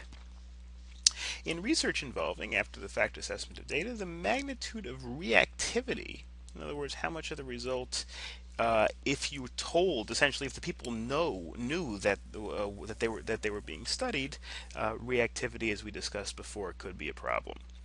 Correlation means relationship between two variables. If one goes up and the other goes up, or one goes up and the other goes down, that's considered a correlation. One is correlated to another. Correlation could be very high, or correlation could be very low. A -1 correlation is the lowest correlation possible, and that means for when one goes up, the other goes down. The highest is a perfect positive relationship. As one goes up, the other goes up as well. You usually don't have perfect 1.0 correlations or negative 1.0 correlations, but a 0.9 correlation means something is very well correlated. The two quantities are very well correlated. For example, how cold it is in a place and the number of winter coats purchased would probably have a very high correlation. Not a perfect 1.0 correlation, but a high correlation. Whereas how hot a place is and how many winter coats are purchased might have a negative correlation. Again, not negative 1.0, but still pretty low. A a positive correlation example: weight decreases as height decreases. As a person, as generally speaking, obviously it doesn't always work this way. There you have short people who are fat and you have tall people who are skinny, but by and large, people who are taller tend to weigh more, not because they're fatter, but just because they have more body mass. And so at weight decreases as height decreases, whereas a negative correlation example would be height increases as weight decreases. Now, obviously, in this case, the positive correlation is true, and the negative correlation is not true. But either way, the point is that would be just an example. As one thing increases, the other decreases would be a negative relationship, or you could have no relationship at all. Here are some examples. R equals 0, in other words, 1.0 is the highest, negative 1.0 is the lowest, and 0 means there's no relationship whatsoever. Here are some examples. This is a positive correlation, a very strongly positive correlation. This is a negative correlation, not quite as strong as the positive correlation, but still pretty strong. And this, there are data points all over the place. Obviously there's just no relationship. The data points are just kind of random all over the place. There's no particular line. There's no particular trend for this chart. One thing to remember when you're talking about correlation is that correlation does not necessarily imply causation. Just because two things are correlated doesn't necessarily mean that one causes the other. It could mean that, but it doesn't necessarily mean that. For example, an increase in people wearing boots may be correlated with the increase in carrying umbrellas. More people that wear boots, probably the more people are going to carry umbrellas. They don't cause each other. The boots don't cause the umbrellas, and the umbrellas don't cause boots, but they're both caused by the same external fact, namely the fact that it's raining.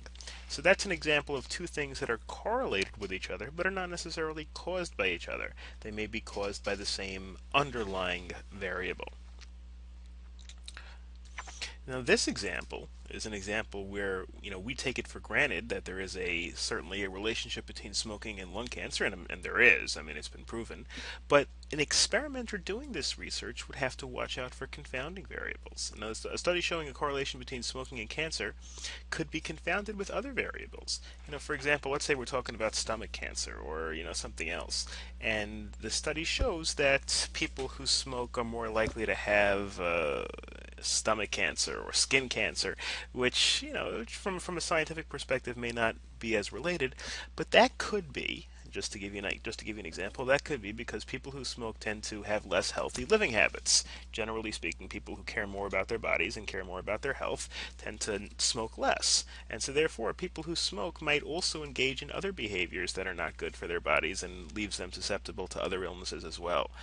Smoking and heart disease, certainly there is a proven causal relationship between smoking and heart disease, but it also could be, which an experimenter would have to watch out for, it also could be that people that smoke tend to have less healthy habits, and people who have less healthy habits tend to eat more unhealthy foods, and people who eat more unhealthy foods tend to have more heart problems. So that's why a good experiment tries to neutralize the other variables and tries to control for the other variables. Zero correlation doesn't necessarily mean that there is no correlation. If you do an experiment and you don't see any correlation, it could just be because of the range of values is too small. This would be an example of a truncated range. Look at this example over here. In this example, let's say you've got a relationship between foot size and age. Now, if you look at this overall chart, you can see very clearly, you can see a positive relationship. It starts down here, ends up here. Overall, you can see the higher the age, the higher the foot size. But if you only did a study in between the two lines, if you only did a study between age 5.5 and 6.5, let's see if I can zoom in over. Well, anyway, this is the most I can zoom in, so you're going to have to use your imagination a little bit. The point is, what if I covered this whole area and I covered this whole area? Oh, I have an idea. One moment. Okay, there we go. So anyway, this is just a kind of a cross section, a snapshot of that graph that we just saw before, with only the things that we're studying in between the lines. Now, if I only studied between age 5.5 and age 6.5, and I got this data, I might look at this and say, hey, this is kind of random. I mean, I noticed maybe a very slight upward trend in some of these, but there's so much overlap that there's virtually no trend. I might look at this and say, there's no correlation. Well, the reason why there's no correlation is because because I'm looking at it from too narrow a range. When I look at the whole thing, which is over here, I can clearly see a range, but when I look at just what's in between over here, I took too small a snapshot and I may conclude that there's no correlation when there really is correlation. I'm just not looking at the range very well. In other words, I'll miss the big picture if I only look at what's in between the lines and not the whole picture. So that's why a truncated range, which is a small range, is not good. You want to try to study things in as broad a range as possible. Other issues regarding relationships in data include that a curved graph is also representative of no relationship. Here I can see it went all the way down and then went all the way back up. I mean, I guess there is a relationship, but there's no overall relationship. You can't say there's a positive correlation or you can't say there's a negative correlation. You may say there's a negative correlation between this point and this point and a positive correlation between this point and this point, but overall there's no relationship. Actually, the study of if advanced math and calculus, you can actually write there's something called, I'm not even sure if it's a calculus issue, but you can write equations in terms of limits and put the limit from here to here and call that a negative relationship, and the limit from here to here and call it a positive relationship. Then we have really another danger of the covariate. A covariate is a variable that's possibly predictive of the outcome of the study, which can confound whatever it is you're looking for. Whatever you're looking for, it can this can cause whatever it is that you're testing. For example, if you're testing the effect of sunlight on people's moods, well, and so you say, well, if a person is, in July is in a better mood than in January, that shows that the more sunlight is causing the better mood. But on the other hand, maybe the fact that the person doesn't have to go to school in the summer makes the person in a better mood. That's a covariate because it can confound your study by introducing another variable that causes the very thing that you're testing, and therefore makes the independent variable that you're testing maybe not the thing that's causing the reaction in the dependent variable. It can also be incorporated in your study. Maybe what you can do is, in that case, you can test people who have to go to. You can test another group of people who do have to go to school in July, and you're testing 3 groups, and then maybe you can establish 2 relationships. Maybe you can establish the relationship between sunlight and being in a better mood, and you can establish a relationship between having to go to school and being in a better mood. So experiments can help isolate the variables, and they certainly offer the researcher more control than relational research because they allow the experimenter to try to neutralize whatever confounding variables there are. Sometimes they say what that means is that the experiment has greater internal validity. Internal validity, as we'll discuss later on, means validity within an experiment. Is the experiment properly done to the point where you're isolating the variable that you're testing as much as possible? Later on we'll learn something else called external validity, which is how well it can be reproduced in the real world. But internal validity is how well you've isolated the variable you're trying to test to try to make sure that you're only testing the effect of the independent variable on the dependent variable. Okay, Unit 7, or really Chapter 7 over here, is about a little bit more complex than some of the things that we've gotten into so far. We're going to get into comparisons and results. First of all, we've got a concept. This is really more of a logical concept than a scientific concept. Mill's joint method of agreement and difference. And this says if 2 or more cases where something happens have only one circumstance in common, or cases in which it doesn't happen have nothing in common except the absence of that circumstance, then the thing which sets the 2 cases apart must be a necessary part of that result. In English, what that means, if you set up experiments or you set up cases in which you have common facts to both, and in one case it happens, and in the other case it doesn't happen, and there's only one thing separating the difference, then that is what caused the difference. So it snows when it's cold and humid. It doesn't snow when it's not cold and not humid.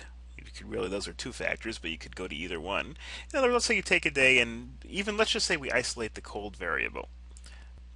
In fact, I just changed it to isolate the cold variable because otherwise it would get a little confusing. But the point is, let's say you have everything's the same. It's the same city, it's the same humidity, it's the same cloudiness, it's the same precipitation, same everything. In one place it's cold, the other place it doesn't. And the place that it's cold, it snows, and the place that it doesn't, it's not cold, it doesn't snow. Well, then obviously the cold impacted the snow. Now, obviously that's an obvious case. We all know that it only snows when it's cold outside, but in an experiment, the same thing is true, where you take two cases where they're exactly the same, except for in one scenario, you've got a case where it happens, the other case where it doesn't happen. You can determine the reason why you have to have two of them is because one time could be a fluke, but if it happens twice, where it happens in one case and doesn't happen in the other case, when all the other variables are the same, you can establish a causal relationship between them. So the idea of an experiment, very similar to the idea of an experiment, is to produce a comparison between the two circumstances, when the only thing that is different between the two cases is a different level of the independent variable. The control group is used as a basis for comparison and is untreated. In other words, it doesn't get the independent variable. The independent variable is under controlled manipulation by the researcher. In other words, the independent variable you can give a lot or a little or none of it. If you're testing the effect of a drug, well, the control group might not get the drug at all, and then you have one group that gets a little bit of it, one group that gets a lot of it, one group that gets a tremendous amount of it, and the other variables, the person's height, the person's weight, the person's mood, whatever it is that you're worried about confounding the experiment, will be held as constant as possible. And the dependent variable is the one that's not controlled by the researcher, since that's what's being tested. Whether the person's going to get in a better mood or get rid of their headache or whatever it is, that's the thing that is not controlled, because that's the thing you're looking for the result of. You're looking for the effect that the independent variable has on it. Some more things regarding experimentation. A lot of this stuff is review from what we discussed earlier, but we'll still go through it and reinforce these concepts. Of course, it's risky to generalize across species when you do an experiment on a monkey or a rat. That's the idea of anthropomorphization and the general problem that occurs with animal experiments. In experiments, independent variables, as we discussed before, are varied by the researcher to test their effects, and the independent variables should remain as independent as possible from other factors, other confounding variables. So if you're testing the effect of alcohol on driving ability, the independent variable, the thing that you're testing, is the alcohol level, the dependent variable is the driving ability, and the people who are not given, you give one group something to drink and the other group nothing to drink, and hopefully you have a controlled course where nobody's going to actually hurt themselves. That's the control group, the people who don't get anything to drink. Other factors, age, weight, experience, should be as constant as possible between both groups so as to avoid any confounding variables. How about looking at the results of an experiment? Well, if there is not a big enough difference between the results, in other words, the range of levels of the independent variable was insufficient to show an effect, it just didn't show that much of a difference, you fed them whatever it is you're testing and then you had them drive, and the results just weren't that different, then you have a null result, which means no conclusion can be drawn. That doesn't necessarily mean, by the way, that the experiment was a failure. It means that the experiment showed that there's no relationship. That's something, it could be that it shows that your hypothesis was incorrect, but again, that's a perfectly legitimate result. Showing that there's no result, showing that a drug doesn't work, has value also. Now maybe we can stop prescribing these useless drugs. It's important to ensure a strong independent variable by making sure that it will matter in the experiments. So for example, if you're testing the effect of alcohol or food on some person's activity, make sure the person isn't already drinking. I mean, if you're going to test the effect of alcohol on somebody's driving, and the person drinks before they come to the office, before they come to the lab, well, then they may have already been affected before it started. If trying to affect whether somebody thinks better when they've had something to eat, make sure when the person comes, usually what you'll have two people take the test. One of them will be fasting for the day. They might be taking the test at noontime. One of them had a really good breakfast, and the control group may not have, actually, I'm sorry, the control group, well, I guess you could look at it either way. But the other group, the one that doesn't have the food, you'll have them fasting, or at least not eating, or at least eating very little, rather than having eaten a nice breakfast before they came to before they came to the lab in the first place. Then a couple of other quick factors that I want to go into regarding experimental results. And first thing is a floor effect, and that is that the data gathering instrument has a lower limit to data values that it can reliably specify. And that is the idea that you're testing something in a manner that is going to make your results seem insignificant because there's too much of a variable on it. I mean, the only way I can really describe it is by giving an example. You give a test. You're testing the effect of a student studying on a test. You're testing the effect of a student's I don't know how much, well, whether they ate a good breakfast, and you're testing their effects on the test. But you gave a test that's too hard. So the students are all getting a bunch of 50s and 60s, or less. The students are getting everything wrong. Well, then it's really hard to differentiate between the class members because everybody got hurt by the difficulty of the test. If you're testing whether studying helps, then you give everybody a test that just kills them, and everybody fails anyway. It's just the question of whether it's a high fail or a low fail. Well, that's not a very good experiment, because what you did was is you gave everybody such a factor that made everybody score low to make it harder to differentiate. I mean, yeah, you can differentiate between a 56 and a 60, but it's much better to have a medium strength test, so that hopefully the people that got enough sleep, or that did enough studying, or that had enough food will get a 90, and the people that didn't will get lower. Conversely, you could have a ceiling effect, which is the opposite. Participants do too well on a task to observe meaningful differences in behavior. You give a test that's too easy. You're testing the ability of people to do something on a full stomach, but then you come in and you ask them a bunch of arithmetic questions, and everybody gets them all right. Well, then your hypothesis may have been right. I mean, your hypothesis may have been right that people are going to do better on a full stomach, or that people are going to do better on a good night's sleep, or whatever you're testing, but you messed up by making the test so easy that it just made it very hard to distinguish between the results. The idea is you have to give something, test people, or test animals, or whatever it is you're testing, on something where you're going to establish a range of performances. The old hypothetical that, or the old thing that people do where they put a person, or a hamster or something, in a maze and see how long it takes them to get from one side to another, and then put another hamster in there that's had a lot of soda, or alcohol, or whatever, to test the effects of these things. Now the problem is, if the maze is too easy, they're all they're all going to do it regardless, and if the maze is too hard, none of them are going to do it. And you've had a ceiling or floor effect, and you've kind of nullified all the work you've done on the experiment. The control variables are potential independent variables that are held constant. In other words, a controlled variable is something that you want to make sure is the same because you don't want it to impact your experiment. When you're testing the ability of somebody of alcohol on somebody's ability to drive, you want to keep driving experience constant, because driving experience could also have an effect on somebody's ability to drive. And that's why you want to try to keep it constant. But in a different experiment, they might be an experimental variable. For example, if you want, you could also have a different experiment to test how much experience helps when it comes to driving.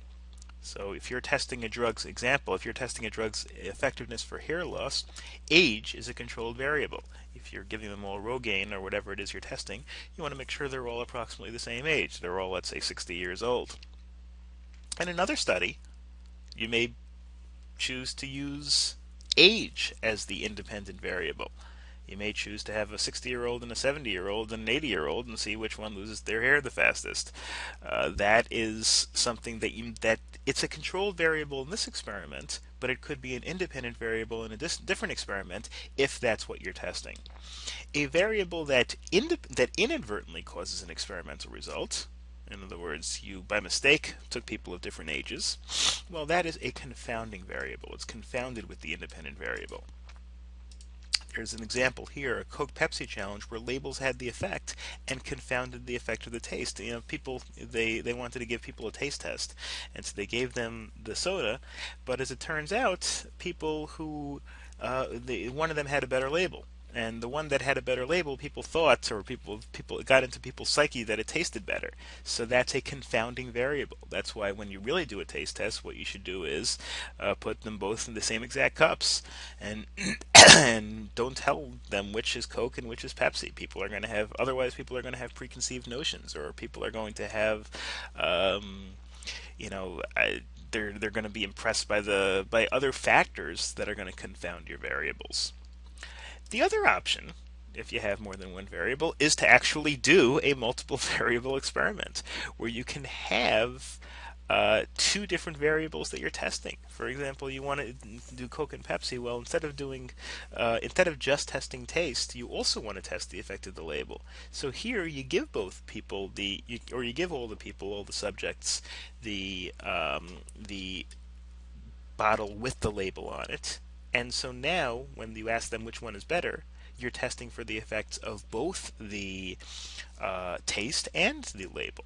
Now, of course, you want to keep all the other variables constant. You want to make sure that they both have the same level of thirst, and they're both approximately the same age, and they're maybe approximately the same weight. I mean, you want to obviously keep all the other variables constant, but you might be able to test multiple variables with one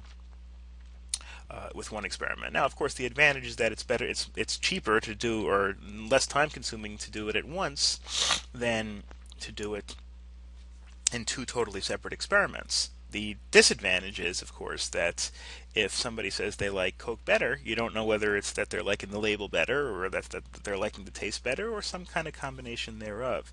And that's why, as we'll discuss later on, you might try all four possibilities. You might try one person might get the Coke with the Pepsi label, and the other one might get the Pepsi with the Coke label, and the other might get the Pepsi with the Pepsi label, and the fourth might get the Coke with the Coke label, and then you can kind of mix and match your results and figure out trends and figure out what the best combination is, and so you can do multiple variable experiments, but obviously you can't do it in the exact same way you would do a single variable experiment.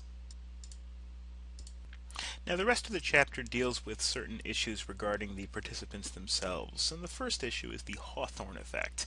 This is a type of reactivity in which individuals modify or improve their behavior in response to the awareness that they're being observed. In other words, if people know that they're in an experiment to determine whether something quenches their thirst or whatever it is, there's a natural inclination to try to cooperate and to maybe even pretend that something is quenching your thirst when it's really not.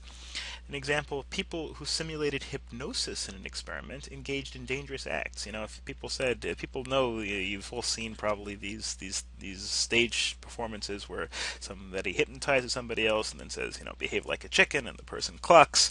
But so let's say a person is being tested, knows that he's being tested for the effect of hypnosis, and then and even though the person may not be 100% hypnotized, still the person either consciously or subconsciously wants to almost pretend or act hypnotized because they want the experiment to be a success, or because they think it's cool that that hypnosis works, or for whatever reason. That's the danger of the Hawthorne effect, and it's really a type of reactivity where somebody reacts to the experiment in a way that kind of confounds it a little bit. The apprehensive participant role is kind of the opposite. Is the participant is so concerned about how the experimenter might evaluate the responses that the participant behaves in a socially desirable way. Actually, it's not really the opposite. That is the Hawthorne effect. This is the most important source of reactivity in an experiment, and of course, as we discussed before, one main way to get rid of that would be to not let the researcher know they're being studied, but that might not always be possible. In terms of experimental subjects, you could have a faithful subject, which is someone who responds honestly. That's the opposite of the Hawthorne effect. That's where someone who tries hard to respond 100% honestly to whatever's going on, and this is obviously what you want. You want people who are as faithful as possible and try to, or don't react in a way that they think is being asked of them. They want to react in as natural a way as possible. Using deception on the subjects can nullify the problem of reactivity because they don't know they're being tested. If reactivity cannot be prevented, you can correct for it. That's an interesting way of doing it. You can say, okay, well, maybe you can establish that reactivity will cause a 20% increase in the behavior. Well, okay, so you can set the new baseline at 20%, and you can see if it affected if the behavior was affected more than 20%. So you can conduct simulated experiments to see how much people react based on based on this desire to be socially, laudable, socially acceptable. And then you finally have this concept of mundane realism, which is the extent to which an activity or the entire study is similar to an activity or process that one would complete in everyday life. This is the idea. You want to make sure that whatever you're testing is as similar as possible to the way it would happen in the real world. Generalizability, it's really kind of a subfacet of generalizability, which is the way the results of the experiment can be applied to everyday life, but as part of that idea, you want to try to make the experiment as realistic as possible. Just as important as doing a good experiment is interpreting the results correctly. And in this chapter, we are going to discuss results interpretation. Our first concept is construct validity, which is the degree to which a test measures what it claims to be measuring. In other words, how valid is it? Did it actually test what you're trying to test? Did it test the effect of this drug? Did it test the effect of a good night's sleep? Really, this mainly determines how well you isolated the independent variable and how well you tried to minimize other confounding variables. The higher the construct validity, the higher the way in which, the higher the manner in which the independent variable was actually tested for its result on the dependent variable, the more confidence you can have in its results. Now, random error, of course, can negate construct validity, even if the experiment is sound, which means things could happen just by virtue of bad luck. You could get a whole bunch of people in the experimental group who happen to be happier people, and therefore the thing that you're trying to test the mood on is your mood drug on is not going is going to be ruined by some random confounding variable that you couldn't control, and that's why. The more times you do it, the less likely you are to random bad luck. So if you do an experiment 100 times, it's going to be a lot less likely that you are impeached by bad luck than if you do it 3 times. So, there are other ways to establish good construct validity. You can make sure to operationally define all variables. In other words, you're making sure to define exactly how everything is being administered, good protocols. These are all things to improve construct validity. Then there's external validity. Construct validity is really just another way of saying internal validity, a good validity of the way in which the experiment was conducted in taking the independent variable and testing its relationship on the dependent variable. Then you have external validity, which is the ability to apply it to general life situations. And again, the more external validity, the more you can generalize. And as we discussed before, replication of research helps to increase external validity, because if you do it many, many times with people or with whatever you're testing on, it's more likely to occur in outside situations as well. Other types of reliability, well, the first type is something that we already discussed. Internal validity, again, is how well the experiment is done, especially whether it avoids confounding variables by controlling for them, by establishing good control groups that are similar enough to make sure that other variables don't affect the experiment. Experiments are likely to have greater internal validity than other types of study, like case studies and surveys, again, because they have good controls. Other case studies, when you're studying an individual and how that person behaves, you may not have a good baseline of behavior. There may be confounding variables. Whereas, and the same thing is true with surveys. Surveys, you have issues of people giving answers that to improve their own image of social desirability, like we discussed before.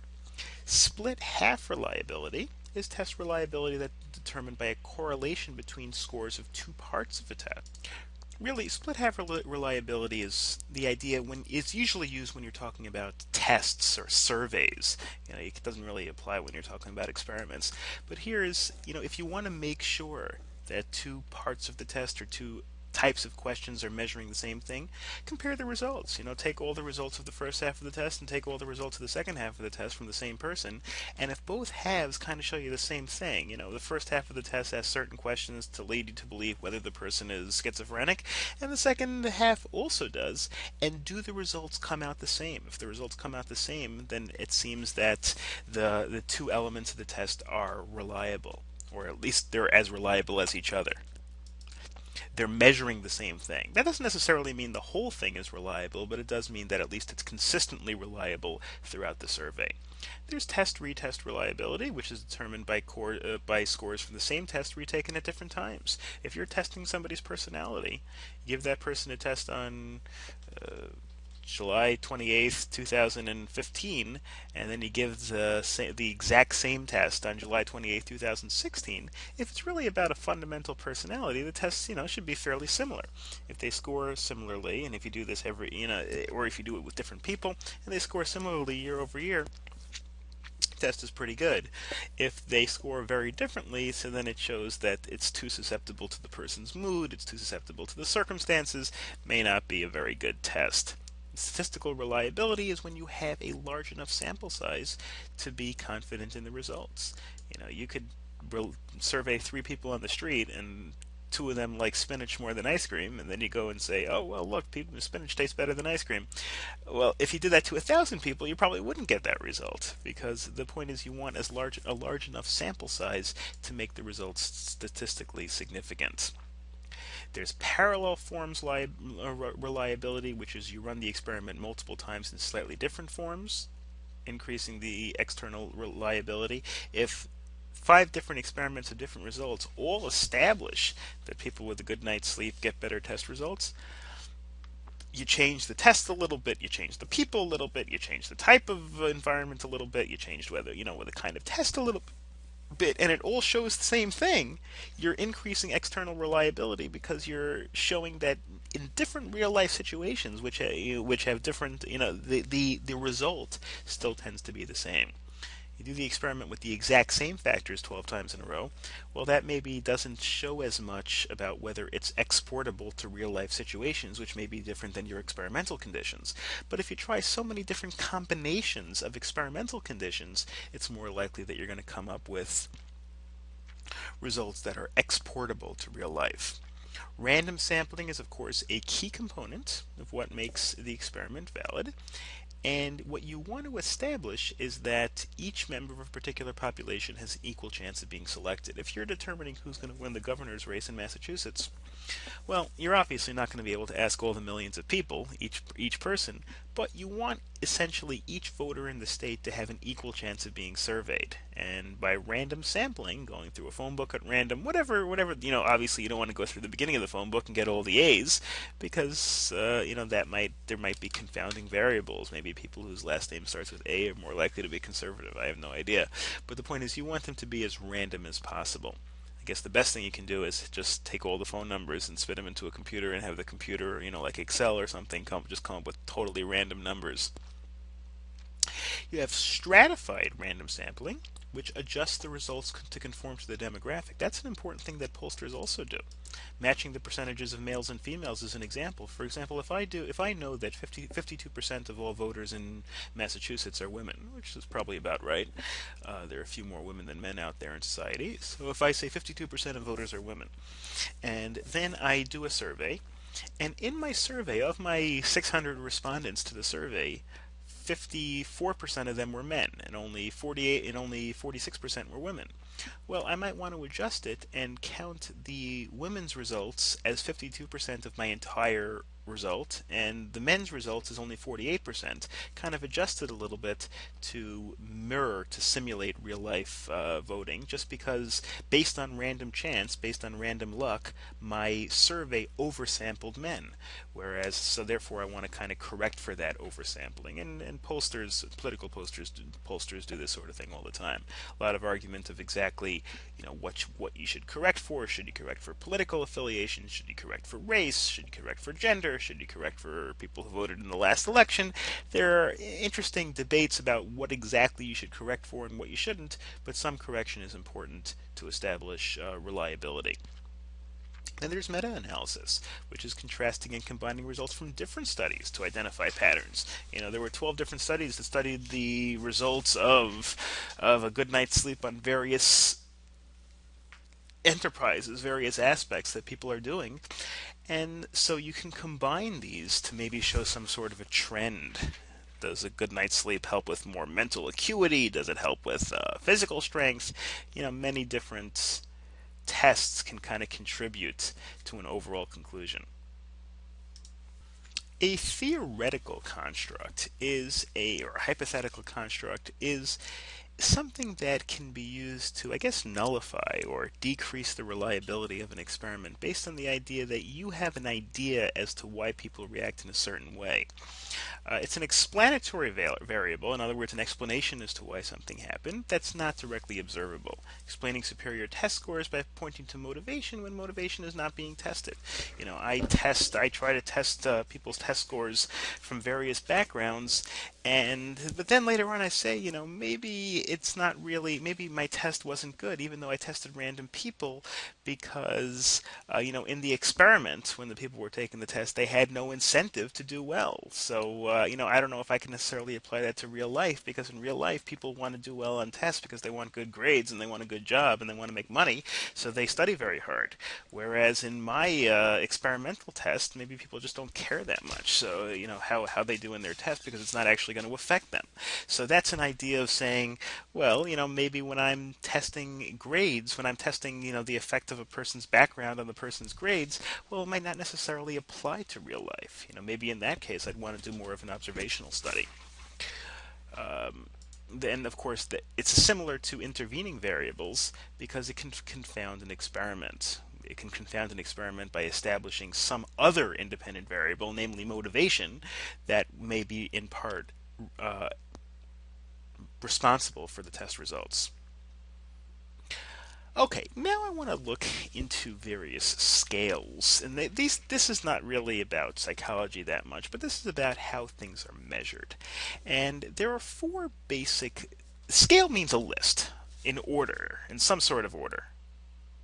In some sort of. If I want to list certain results, what color are the cars on a lot, or how much money do they cost? Let's take cars on a lot to determine that. And if I walk onto a lot, one way I can list the cars is a nominal scale. Nominal scale means things are different, but the difference is not quantified. The difference is there's no number to it. If I list and I say, well, this car is red, and this car is yellow, and this car is green, and this car is blue, and this car is orange, or whatever it is, they may be different on a list. I may put a list by color. Here are the red cars, and here are the green cars, and here are the black cars, but there's no numerical distinction between them. A black car is not a 5 as opposed to a red car, which is a 4. You can order them however you like. You can put red first, you can put black first, you can put green first. That's a nominal scale.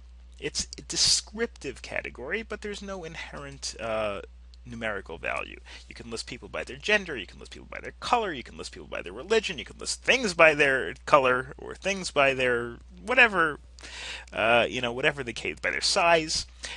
Size actually could be listed in terms of a numerical quantity, but a nominal scale means there's no numerical significance between them.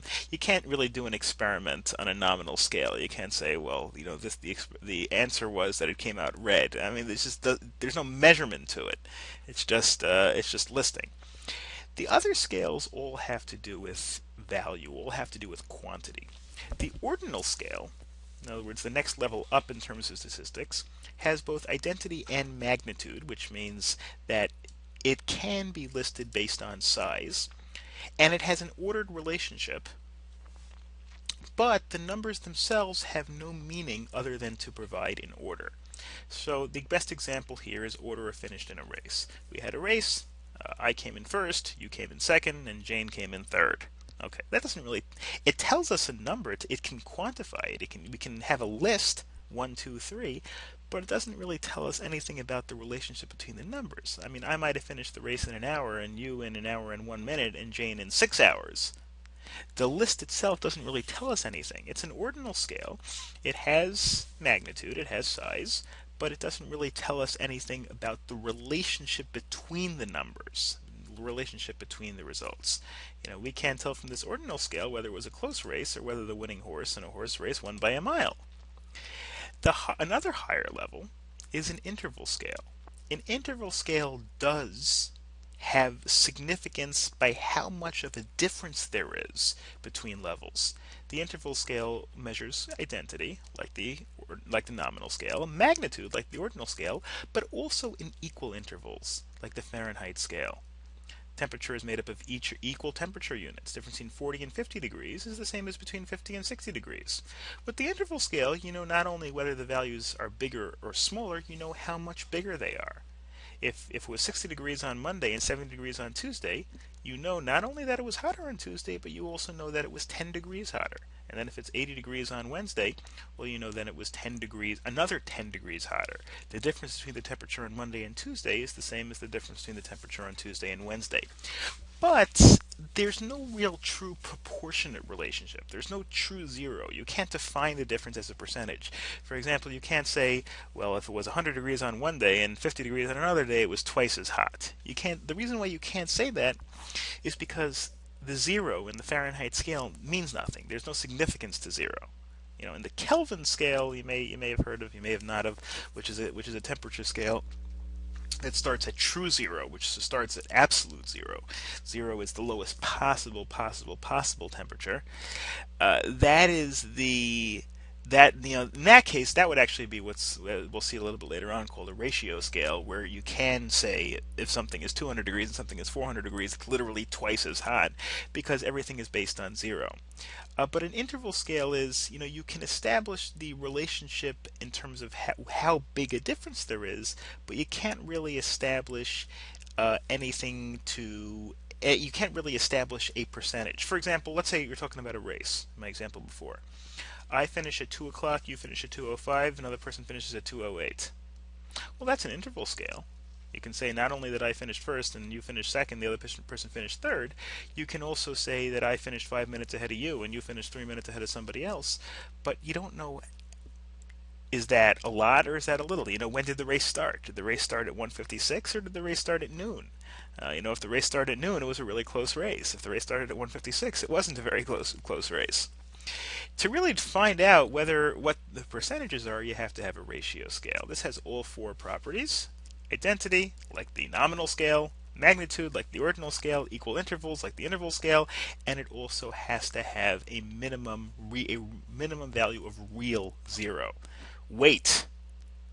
The person weighs 200 pounds, another person weighs 100 pounds. The person that weighs 200 pounds weighs twice as much. The person weighs 150 pounds, another person weighs 160. The person that weighs 160 weighs, 1/15th more. You can tell, not only can you tell how much more, you can tell as a percentage.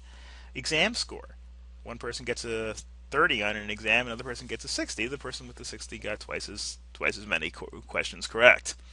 That is an example of a ratio scale. Obviously, the best data would be on the ratio scale. If the data for whatever reason doesn't lend itself to a ratio scale, at least an interval scale.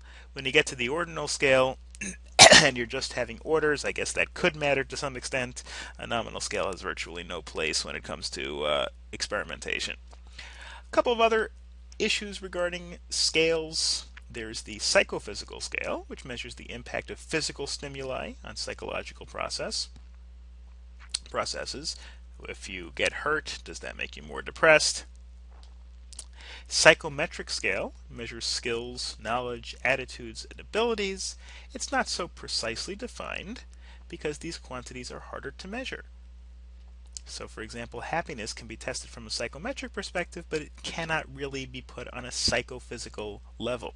So you can have somebody answer, how happy they are on a scale of 1 to 10, they're a 9, but it's not as precise as a psychophysical scale, which can determine, how fast something reacts or something, a numerical relationship. A summated rating scale is the respondent is asked to agree or disagree with a number of statements. And you can have strongly agree, strongly disagree. One example of summated rating scale would be the political compass survey that you can answer to see what your political opinions are. Here's the political compass Let me see if I can put it here. Okay, anyway, so this is just a test that you can take to see what your political views are, and it basically goes through like 50 of these, and on each one you can say strongly agree. Like if economic globalization are inevitable, it should primarily serve humanity rather than the interests of transnational corporations, and you can say agree, disagree, strongly agree, whatever it is. This is a way very often things are measured in terms of people's opinions, people's attitudes, things like that can be measured very often in that way. Self-report methods can also be used. People, you can ask people, are you happy? Are you smart? Are you a good driver? Whatever it is. But again, it's hard to verify or hard to ensure that it's reliable. They say that if you ask a random 100 people, how good a driver are you? Are you above average? Like 90% of them will say that they're above average, which obviously is impossible because only little less than 50% can possibly be above average. But you can still that's one of the reasons why self-reports are not necessarily verifiable or reliable. In Chapter 9, we get a little bit more complex as we look into the various designs of experiments. A lot of these things are going to build on concepts that we learned about it earlier, so hopefully it won't be too complex. Okay, first of all, when you're talking about designs of experiments, you could have, and by the way, a lot of this stuff are going to be based on things that we discussed earlier, and a lot of the things that we discussed earlier assumed one of these designs. And let's go through them. You could have a within subject design, which means you're testing people really against themselves. It's the same group of participants exposed to all different treatments in an experiment. You can have the subject try taking a pill once when having a headache and try not taking it. A different time the person has a headache. I've got a headache, I take it. The next day I have a headache, I don't take it. Well, essentially what I'm doing is I'm serving as my own control. Each subject, you're using the not taking episode as being the control, and the taking the pill episode as being the experimental group. So that's a big advantage in that you're correcting for other variables. You don't have to worry about having a different personality, different weight, different psychological makeup because it's really the same person. So fewer subjects are needed, and of course there's less chance of a difference between groups because it's the same person in each group, same people in each group. That's the within subjects design. Obviously, the problems with that are it takes more time. There are various other aspects, and as we'll see a little bit later on, carryover effects could be a major problem for within subjects designs as well. You could also have the between group design, which is really the one that we discussed before, where you have an experimental group that is separate from the control group. This is where you have an experiment that has two or more groups of subjects, each being tested by a different factor simultaneously. You put one test taker in a cold room and another in a hot room to see what the effect of heat or cold will have on the ability of somebody to take a test. Now, obviously, the dependent variable there would be how well they take the test, to the independent variable being the temperature. It, of course, has the advantage of not having the events influence each other's performance. What happens to the person in one room has no impact on the person in the other room, whereas if you had the same person do one after another, they might remember certain aspects of the test, as we'll see. In other words, there's no real carryover effect. The disadvantage is that different subject differences may obscure different treatment effects. In other words, there may be confounding variables between the people. People may have different intelligence, or they may have the same intelligence, but they may have different tolerance for heat or cold. Some people might be affected more by cold than others. You have matching subject designed, which is where you try to get the experimental subjects that are matched as closely as to other people, as opposed to randomization. Now, again, these are not four different types. This is one dichotomy, either within subjects or between subjects. And now we have a different question about what the best way to minimize confounding variables is. What's the best way to try to make sure that you have a good baseline?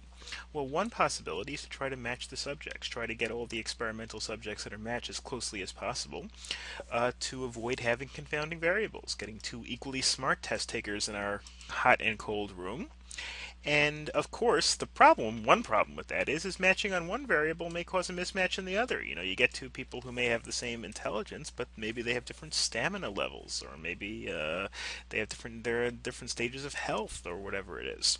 Ideally, what like to try to do is to attempt to perfectly match subjects on relevant characteristics, except for the experimental variable. Try to get rid of all possible confounding variables. Sometimes that's impossible. Sometimes you have to realize you're just never going to be able to match the subjects. So rather than trying to match the subjects completely, the other possibility is to randomize. Especially if you have a large sample size. You have 1,000 people that you're studying, let's say. Just try to pick random people, the most random people you can get. Now, you're not going to have perfect control groups because if you randomize people, you're going to have some people that are smart and some people that are stupid and some people that are young and some people that are old, etc. But if you have a large enough sample size and you randomize it enough, odds are those factors will kind of balance each other off. You have 1,000 people taking the test in the cold room and 1,000 people taking the test in the warm room. Yes, you're going to have some people in each room that are smarter, and some people that have more stamina, and some people that are less influenced by the cold or the heat. But if you have a large enough sample size and a big enough group of people, hopefully those things will kind of even out. And that's really another way to try to, matching subjects is the ideal, but if that's impossible, randomization is an acceptable alternative. Some other issues regarding design. First of all, you've got this attrition problem, and the attrition problem is that people drop out. People sometimes drop out, or either they drop out or their data doesn't work. It could be because their data can't be interpreted for whatever reason. They may refuse to complete the experiment, or they may mature beyond the developmental stage required for inclusion. If you're testing the effects of Ritalin on children, then maybe the person outgrows that mindset where it would be relevant. One example that was given in the book as to why a particular design was considered flawed was the very famous executive monkey experiment. Long story short, essentially they put in two monkeys, one that had a little button that would that basically would give them shocks if it wasn't pressed correctly, if it wasn't done correctly, but it was randomized to keep the monkeys from being able to figure it out. If they pressed the button, they got a shock. If they didn't press the button, sometimes they got a shock. And then they'd be able to figure it out in terms of when to press it and when not to press it. But then eventually they'd kind of change it up a little bit to keep the monkeys guessing. And they took one set of monkeys that would just get the shocks randomly, whether they whether they didn't play the game at all, and the others played the game and tried to avoid. They had the power to try to avoid giving themselves shocks, and they did an experiment, and they found that the monkeys that had the buttons, the monkeys that had the ability to try to control when they got the shocks, developed ulcers, while the other monkeys, who were getting the same number of shocks, but they didn't get the ulcers because they weren't as worried about it. They didn't have the they didn't feel like they had the control, so they didn't worry about it. That was an experiment to show that executives are under higher pressure, as opposed to people who are not executives. That whether their company fails or does well is really beyond their control. And the reason why this was disqualified, at least to some extent, because the potential selection bias for how likely the monkeys were to make the avoidance response. Essentially, they were tested in a way that did not properly control for that possible difference in selection bias. Another way to prevent selection bias, or another way to prevent, confounding variables, is to counterbalance. Essentially, controlling order effects in a repeated measures design. This is used within subject designs to distribute order effects evenly across treatments. In other words, what you're trying to do is make sure that there are no differences between the times in which they are established. Here's an example. Again, without an example, it's hard to understand in the abstract. When testing whether exercise or chicken soup is better for a cold, have some people do one first and the others try the other first. The idea is that if you're trying a within subject design, the first time I have a cold, I'm going to exercise. The second time I have a cold, 3 months later or 5 months later or whatever it is, I'm going to have chicken soup. Well, there may be these carryover effects that I remember from last time. Maybe my second cold is not as bad, whatever it is. So what you do is you have some people do the chicken soup first, and some people do the exercise first, and kind of vary the orders. And varying the orders, you'll try to minimize whatever negative effects there are. If it's completely counterbalanced, that means all possible orders are used. There may be 3 or 4 different things you're testing, and you may try different variables. Of course, it's best when there are only a few conditions, and the order is expected to affect the dependent measure. If the order matters, then it's of course very important to counterbalance by trying different orders and see if that makes a difference. That kind of segues to our next issue, and that is the Latin square design. The Latin square design is where you have a bunch of different factors that you're testing, and you try to test them all by varying the orders. If you have 4 different factors, then there may be 16 different orders. If you have A, B, C, and D, you can have A, B, C, D, A, C, B, D, A, D, B, C, and, well, if there's 4 times 4, there would be 16 different possible orders. And what you try to do here is try to establish where each thing is tested in every order.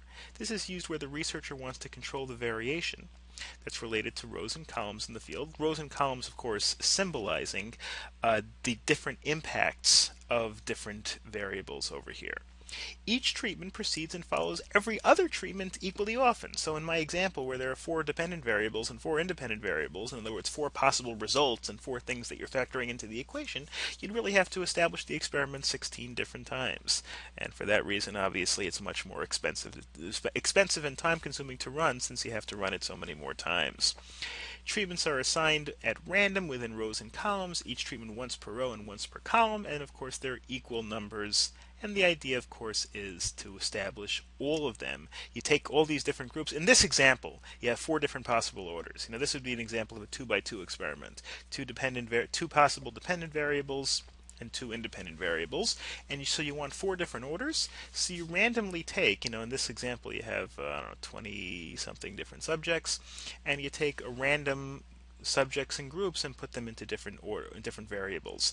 The group 1 does, which is subject groups 3, 8, 9, 14, 18, and 22, does first A, then B, then D, then C, and you mix it up so that you got 4 different possible orders over here in terms of BCAD, CDBA, etc. Okay.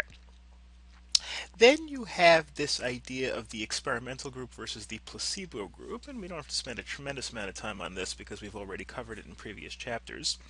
The control group is also sometimes given a placebo, which is something that the person is not actually being tested, the person is not actually getting the medication or the treatment or whatever it is, but the person thinks that he or she is getting the medication. So the treatment-specific demand characteristic effects are not tested in the placebo group. I think I'm getting an aspirin, but in fact I'm just getting a sugar pill. In a good experiment, there should be active control conditions that make everything the same in the placebo group and the experimental group except for the thing being tested. Both of them are kept in rooms that are relatively dark, maybe rooms that are relatively cool, not doing excitable activities, and that way when you test aspirin versus a sugar pill in terms of whether it cures the headache, you'll have a relatively good experiment. The control group doesn't receive the level of interest of the independent variable. Of course, the experimental group does. And the idea of the control group is to provide a baseline, to provide the effect of just the sugar pill, in other words, the effect of the psychological influence of taking the drug. How much does that help? And the experimental group, you want to see how much it helps beyond that. Then you have something called a mixed design. A mixed design is where you have 2 independent variables. Here, participants are randomly assigned to different levels of one independent variable and participate in all levels of the other independent variable. Here, basically, you're trying to test both the effect of darkness and the effect of aspirin on headache medication. Now, both of them might help. Darkness might help the headache go away, and aspirin also might help the headache go away.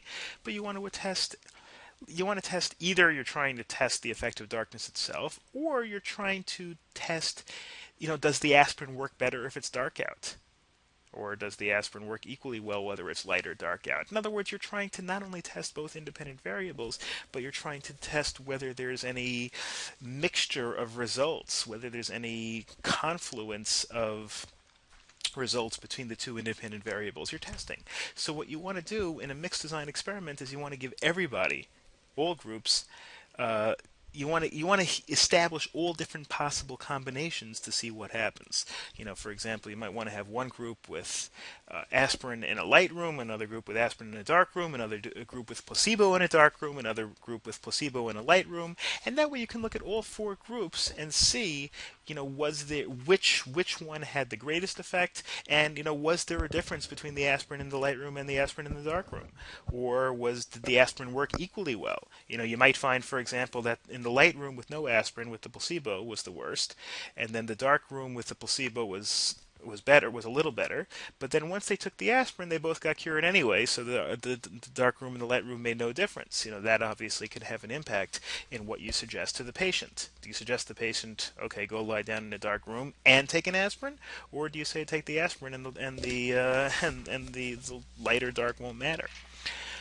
Okay, so of course, the problem, and then the last thing over here, really, if the thing being tested will have a permanent effect on the user, it's better to use between subject designs, in other words, with different groups, than within subject. Within subject, remember, means when you're using the same person in different times. And the problem is the carryover effect. The carryover effect means that by the time you do the second test on the person might not be in the same position that he or she was in originally. I mean, an extreme example would be, if brain damage was caused by the first variable, then the second, especially in animals, the second variable won't be testable at the same way. One example on human experiments that's very common regarding carryover effects is amount of practice. If you put a person in a maze and you say, okay, listen, we're going to have a between subjects, within subjects design, and we're gonna first give the person a cup of coffee and see how they go through the maze, and then later on we're going to give the same person a cup of whiskey and see how the person goes through the maze. You want to test to see whether caffeine does better than alcohol. Now the problem is that the person might remember the maze, and so the second time around, the person might have a training effect or a practice effect and be able to do it better just by virtue of that, which had nothing to do with the independent variables. And even if you change the maze up a little bit, maybe a person will now have more experience in solving mazes. If you ever go to one of these corn mazes or whatever, even if you do a few of them, you go to a different corn maze, you still might be better at it because you have a better sense for how things are, and in general, those can confound variables. A within subject design, of course, is better when there are large individual differences. If you are establishing an experiment and you know that different people have very, very different characteristics with regard to this issue, then you might want to try a within design experiment because at least then people can control for themselves. So in other words, there's no particular rule about which is better within design experiments or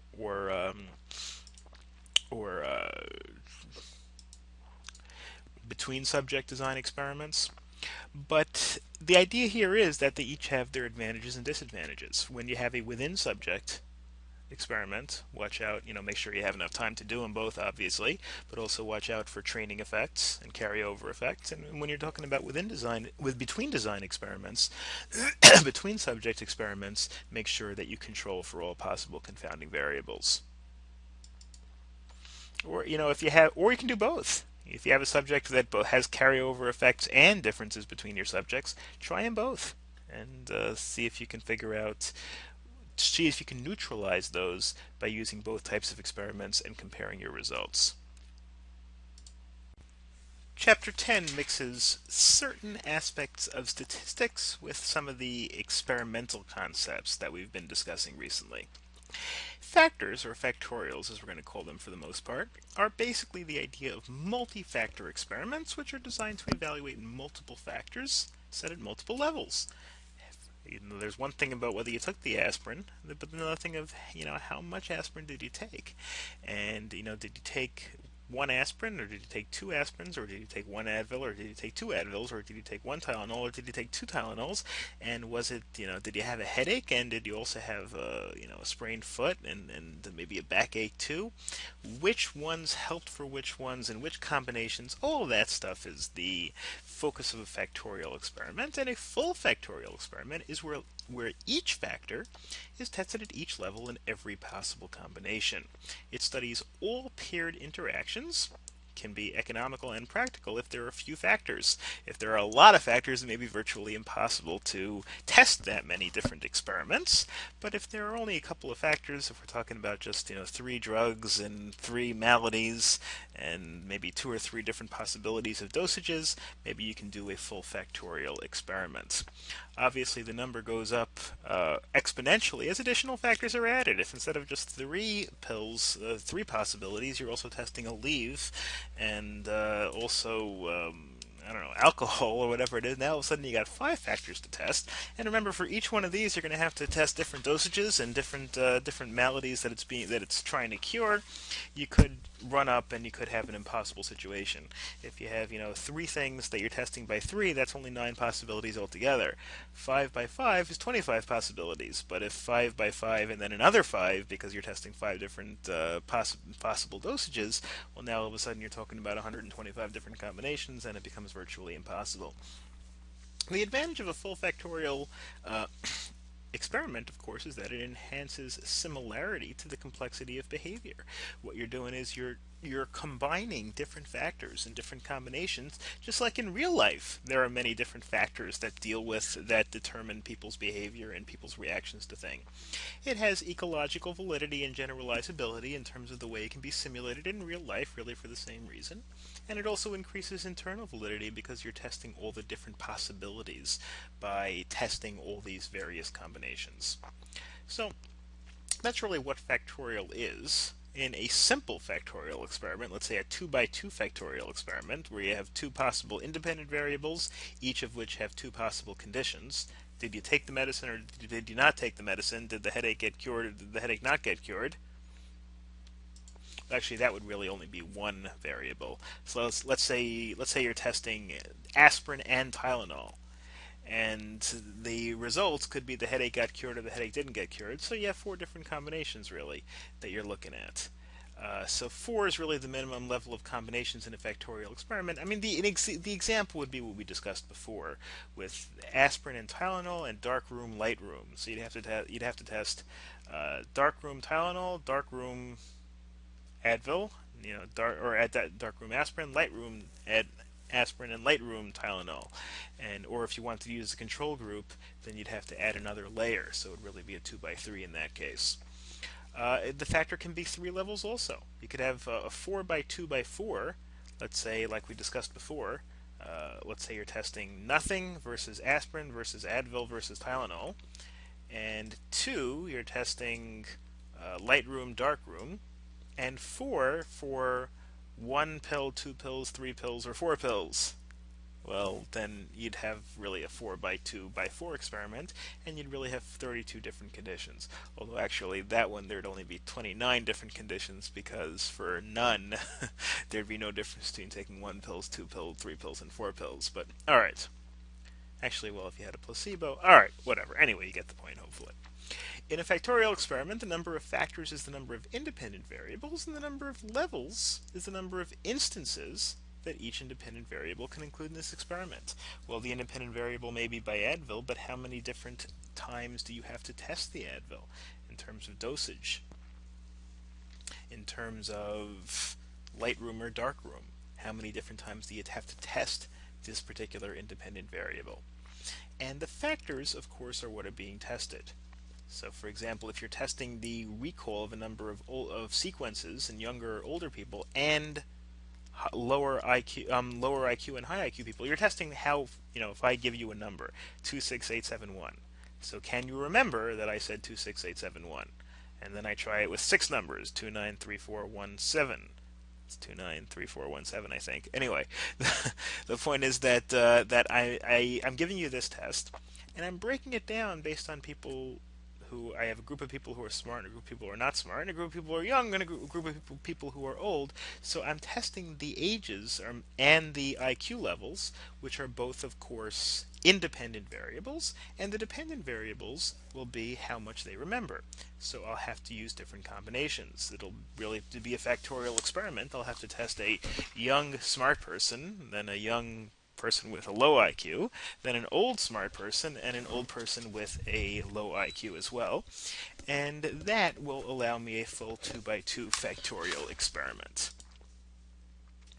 Then what about interpreting a factorial experiment? Well, when I interpret a factorial experiment, I have to distinguish between a main effect and an interaction. A main effect is when one of the independent variables is shown to have the strongest effect. In other words, when all the aspirin people showed dramatic improvement, but the Tylenol reaction was kind of mixed, I could say the aspirin has a main effect. But on the other hand, you can also have an interaction when both variables are shown to have an effect. If I show, for example, the Advil people with the dark room had the best effect, well, then there may be an interaction where the dark room helps or multiplies the effect of the Advil. The great thing about a factorial experiment, since you've got all the different data, you've got every single combination tested, you can now look for patterns and look to see how well they correlate with each other. So interactions in a factorial experiments are independent of the main effects. Interactions mean not only does the Advil work, but does the Advil work better in combination with the dark room? Does Young work better in terms of remembering sequences in combination with a high IQ? Does it multiply the effect? Does it make the effect stronger? So when one independent variable has the same effects as all levels of the second, then they are additive and there is no interaction in that case. In other words, if you just say that the smart person is going to remember the sequences to the same degree whether that person is old or young, then the effect of intelligence is an additive effect. It doesn't have an interaction, rather it just adds to the effect to the ability of that person. Here are some examples of some effects that you can get from factorial experiments. This top one, hopefully you can see it, is where there's a main effect, but there's no interaction whatsoever. You can see over here that variable A, whether it was A1 or A2, didn't really matter, whereas the B made a huge difference. Whatever was, let's say the A variable was the light or dark room and the B variable was the Advil or nothing. Well, B1 had a 15 regardless of what the A was, and B2 had a 7 regardless of what the A was.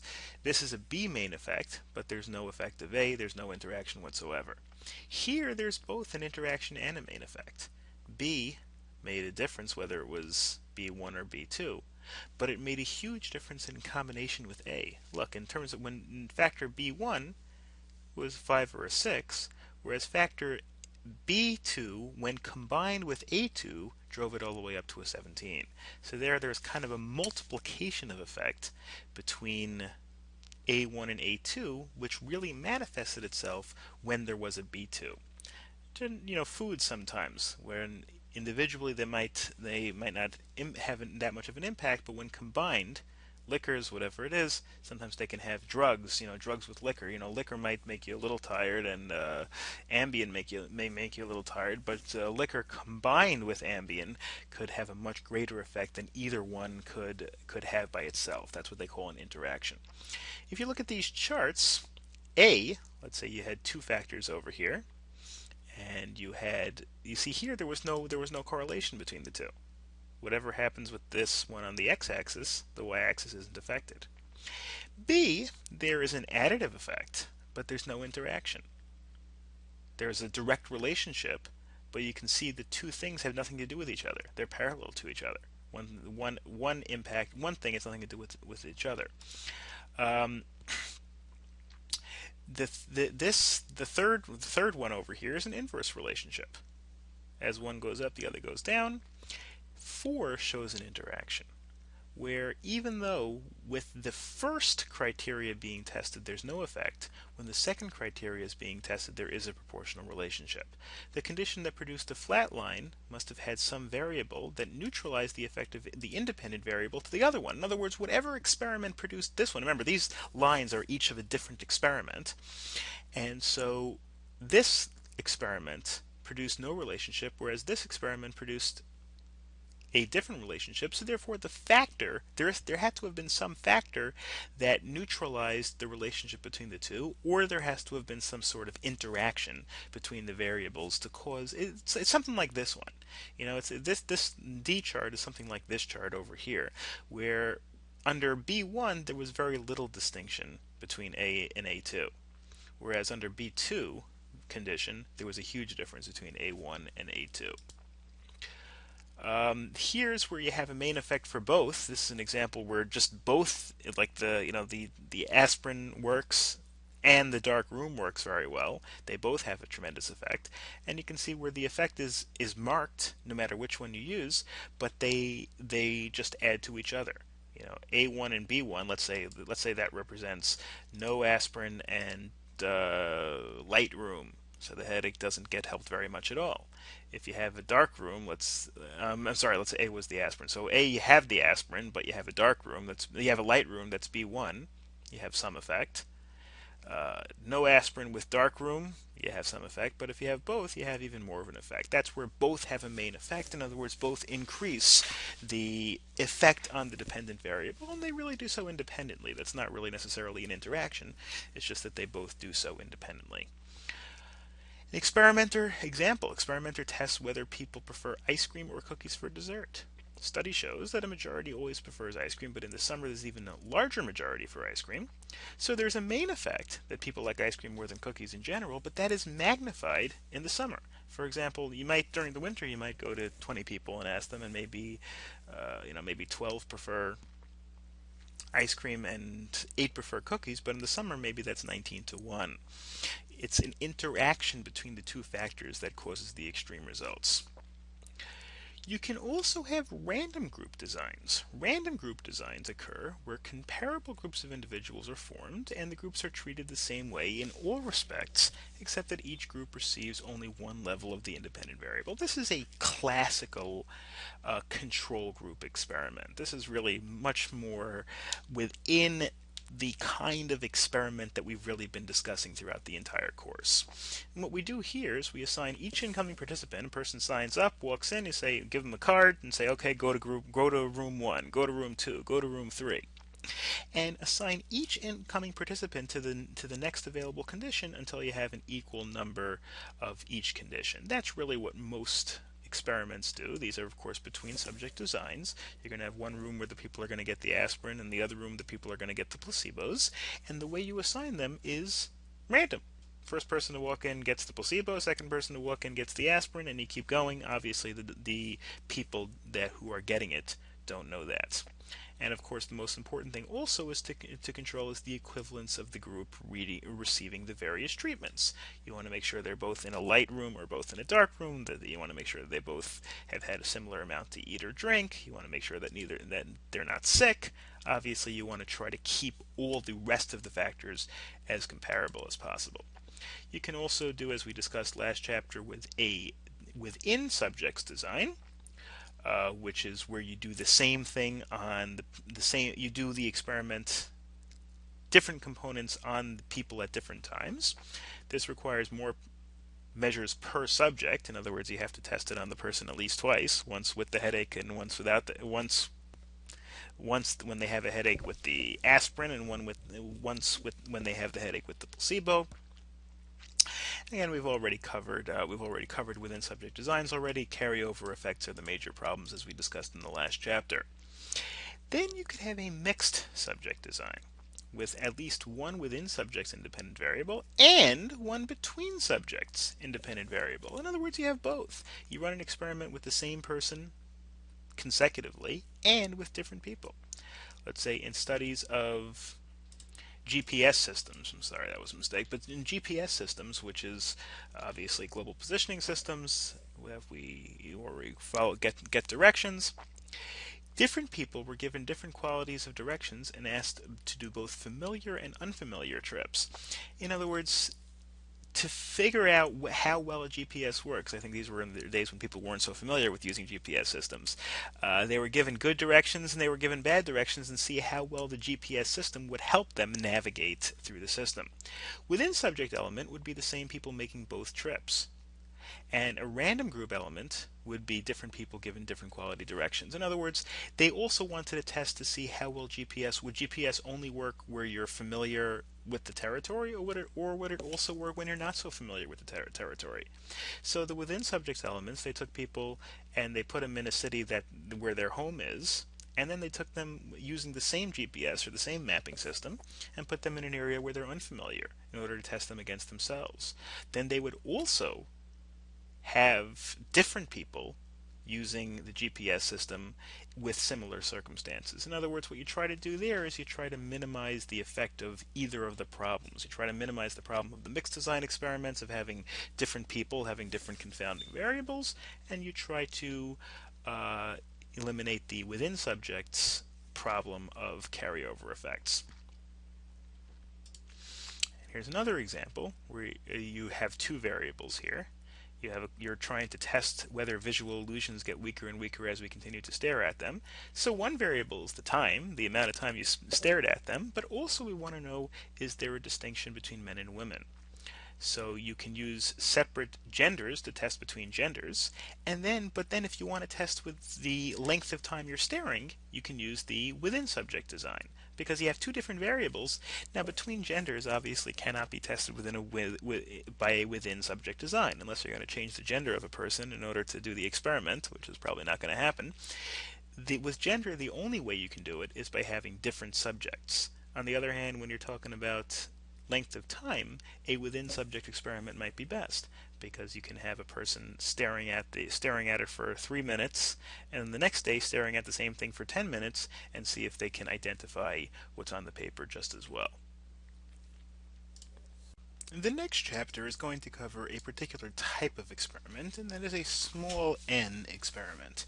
A small n experiment means a small sample size. Generally speaking, as we discussed earlier in the course, you always want as large a sample size as possible. Sometimes, however, for whatever reason, it's simply impossible. So, a small n experimentation can also work as long as we follow some of the rules that we're going to discuss. Small n generally means only one or a few subjects. They're run as individuals, not in groups, because you may only have a few subjects. They may be long experiments, allowing performance to stabilize over time. There was recently a movie that was very highly acclaimed called Boyhood, which followed an individual really from the time he was 8 or 9 years old all the way through college. Now, if you're going to run an experiment like that, now this wasn't really an experiment, it was just kind of a movie that took a long time to film. But if you're going to do an experiment to determine how something happens over time, and it's going to take 15 or 20 years, you're probably not going to get 1,000 people to volunteer to run their lives for the 15 or 20 years with an experimenter following them around. So you may have to use one individual or just a few individuals.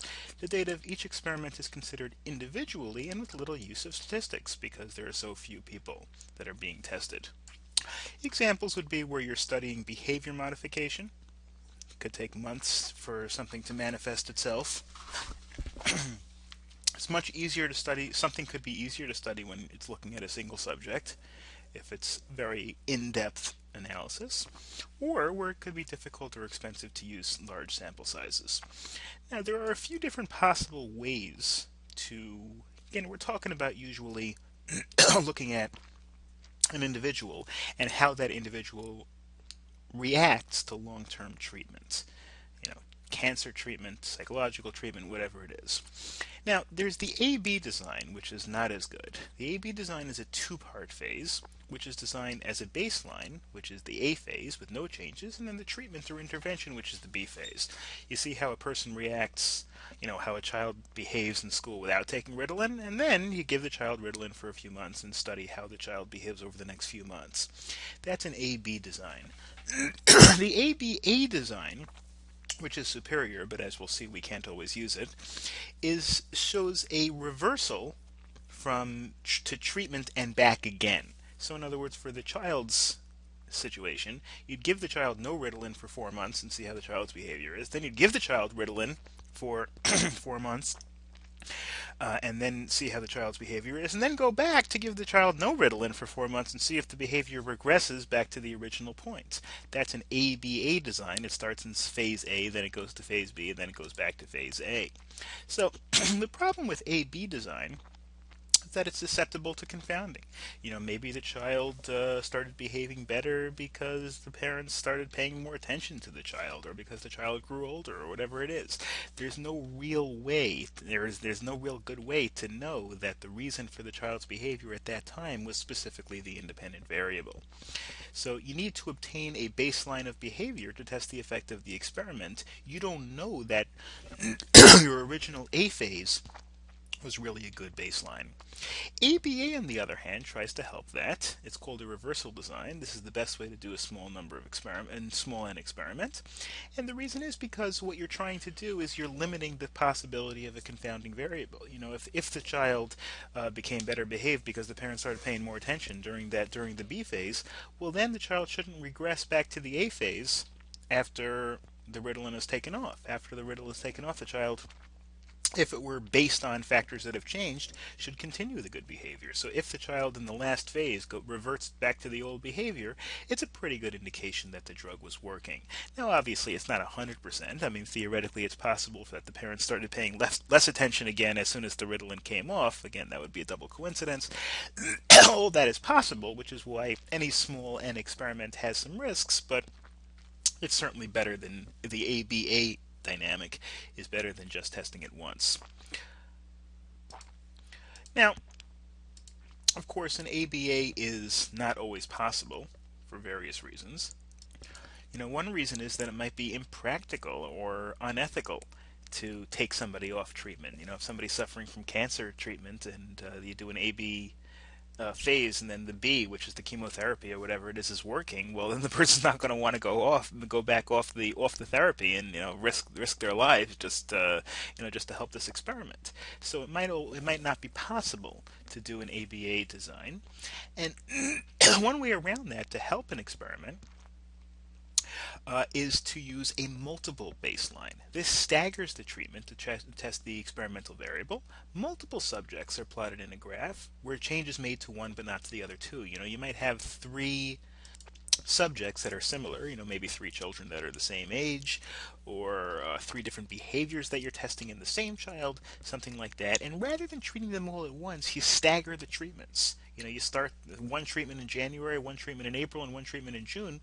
And then so you have to realize that if there were external variables that were causing this child to change, or causing the environment in which all three of the other children in my first example to change, well, that would all apply at once. If the treatment, if the child A, or the behavior A, which you're treating in January, starts to respond in January, and the treatment that you're starting to establish in April starts to work in April, and the one that you're starting in June starts to work in June, that's a pretty good indication that it's working, and there's not some external factor which just happens to be manifesting itself in these three different staggered months.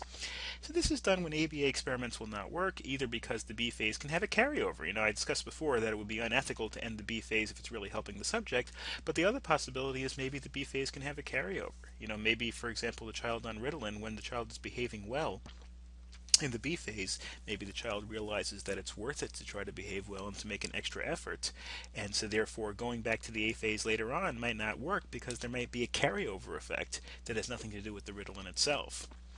So, so one thing you can do is the multiple baseline. This is the best way to nullify a possible carryover treatment. You're using different subjects. You may be using three different children in the same class.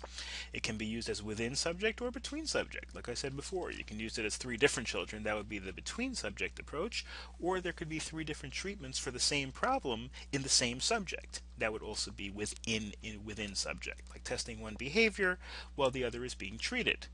So, if a child has a problem that they're a kleptomaniac and that they have attention deficit, well, you give the drug for the kleptomania in January through June, and don't give the attention deficit treatment, and then give the attention deficit treatment in June, and don't give the kleptomania treatment, if there was some independent variable causing the child to behave better overall, then you wouldn't see them fluctuate. If you see that the kleptomania goes away during the kleptomania treatment and the treatment behavior goes away during the ADD treatment, then again that's a pretty good way of doing things. Even if you cannot do an ABA experiment, which generally speaking would be a good way to do it, but multiple baseline can also work.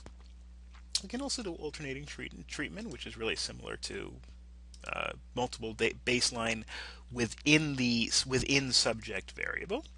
Basically, you have the small n design with more than one independent variable, like randomly presenting 10 foods with different tastes to the same subject to collect data on the reactions to each of those foods. Here, what you're doing is you're alternating the independent variable. You want to see the person's reaction. So first, you give the person something with sugar, and then you give the person spinach, and then you give the person different things. And each time you're testing the person's reaction. This is an alternating treatment. Now, again, food is not really a treatment, but you can do the same thing with drugs. These most behavioral studies in cognitive psychology are done in this sort of way. Alternating treatments. You give the person one treatment, see how the person reacts, give the person a different treatment to treat a different aspect of the person's personality, and see how the person reacts, etc. The advantage of that is, of course, that it can permit testing of many different types of behavior, whereas your standard ABA reversal experiment only applies to really one behavior, and it also allows both within subject and between subject versions of the experiment. You can do it with different people, as we discussed before, or you can do it with the same person treating different behaviors. Of course, carryover effects are still a problem. Maybe the carryover of the first tested behavior, when you were testing ADD, maybe the drug that tests the ADD also is going to help with the kleptomania, which is going to be your next phase. So you always do have to watch out with, you always do have to watch out for carryover effects like you do in any other experiment that's within subject. Some other issues regarding small sample size concepts. Number one, sometimes you can change the criteria during the experiment. If you're looking for a way to treat a disabled, learning disabled child over the course of a long period of time, sometimes after a year or two you might start changing up the treatment. Now, obviously, that's not going to be as good an experiment as to the first treatment specifically, but it might help in the long term determine what the best treatment overall is. Here, it's doing this is used to evaluate the effects of the treatment that's applied in a graduated fashion to a single target. Graduated means you may change the dose. If the person's child's getting Ritalin or whatever it is, you may up the dose or decrease the dose. And that way you can kind of have baselines for different aspects. You can see what the person was getting at 100 milligrams and then see how the person behaves at 150 milligrams. So you have different baselines. Maybe you have a baseline of 0 milligrams, then then you see how 100 works and you see how 150 works. And then you can make a determination of what works best. It's a variation of multiple baseline design, really the same thing, and it shows repeated production of new rates of behavior as manipulations of the independent variable. The behavior would be the dependent variable, and it would be affected by the changes that you're making to the independent variable. A case study is also the idea of a very small a small n. A case study is basically studying one person. It's the smallest type of small n experiment where you look at the reaction of one person. Many of the things that I've mentioned in this chapter have been really case studies. A small n experiment could be when you're looking at the treatment and its effects on 5 people or 10 people. A case study is simply when you're looking at what happens to one particular individual. There's obviously a huge danger of confounding because you don't know if it's one person. There could just be random luck, or the treatment might not really work. The person might have other factors that are relevant. That's why you always want a larger sample size, but certainly a case study is better than nothing. functional analysis of behavior, which means, well, analysis, how do you make a determination about the behavior of an individual in order to determine whether an experiment is working. Obviously, at first, you have to specify the behavior of interest. What are you looking for? You want to define, we learned in earlier chapters, you want to define things as specifically as possible. You don't want to just say the person is nice. That's not good enough. You want to specify what your hypothesis is. What will the person's specific reactions be? Determine the baseline occurrence of the behavior. You want to establish something that would be expected without the treatment or without the independent variable.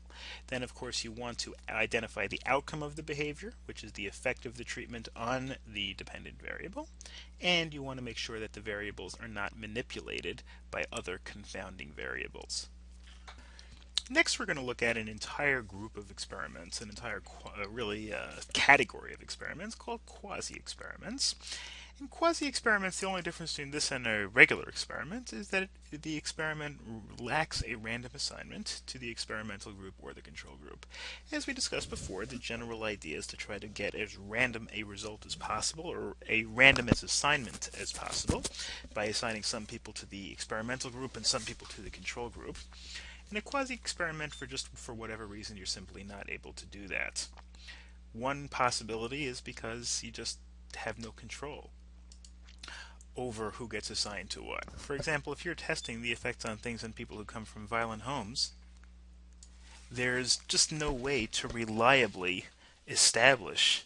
You can't, for example, go to somebody's home and say, for the next year I want you to have a violent home. You can't do that. I mean, you have to just take your groups as they are. So even though they have poor internal validity and they have poor possibilities of, they have really increased possibilities of confounding variables. People from poor homes may also, people from violent homes may also come from low income homes or low education homes. I mean, there may be other confounding variables that you simply can't control for, but you may just have no other choice. Certainly, again, better than nothing, as we discussed. Observation, treatment, observation studies are often quasi-experiments. Remember the ABA model that we looked at last time, where you start with no treatment, and then you have a treatment, then you start with no treatment, then you have no treatment again. These are small n experiments. You may not be able to necessarily get a control group.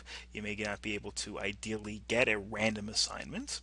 Instead, you just rather you establish a situation where you're trying to have the person be a control for him or herself at different time periods. But because you don't have this random assignment to a control group as opposed to an experimental group, you don't have the full benefit of having the full experimental design. And of course, you also have the problem of carryover effects that may occur when you're talking about testing a treatment, just like any other ABA observation, treatment, observation experiment. A case study is really a type of quasi-experiment. The best thing to do for a one-shot case study, in other words, when you're just testing one individual, is to find a very similar individual who did not receive treatment as a control for the case study. It's not easy to do, and that's why an individual case study is very often considered the worst type of experiment or quasi-experiment. But if you can find somebody from a similar home, who had similar socioeconomic background and did not get the treatment, if you have a new treatment to try to improve the attitude or behavior of an individual, and you find somebody who was in a very, very similar circumstance and did not get the treatment, that's the best way to establish a control. Again, it's not random. It's not like you took two people and you said, okay, one person you're getting the treatment and one person you're not getting the treatment. It's still a quasi-experiment, but if you can find someone who just maybe wasn't part of your experiment at all, just a child or somebody who grew up under circumstances similar to your subject, you can use that person as a control, even though that person really wasn't part of the experiment at all, just by looking at what happened to that individual. Similar to that is the interrupted time series design. This design uses several waves of observation before and after the independent treatment, the independent variable.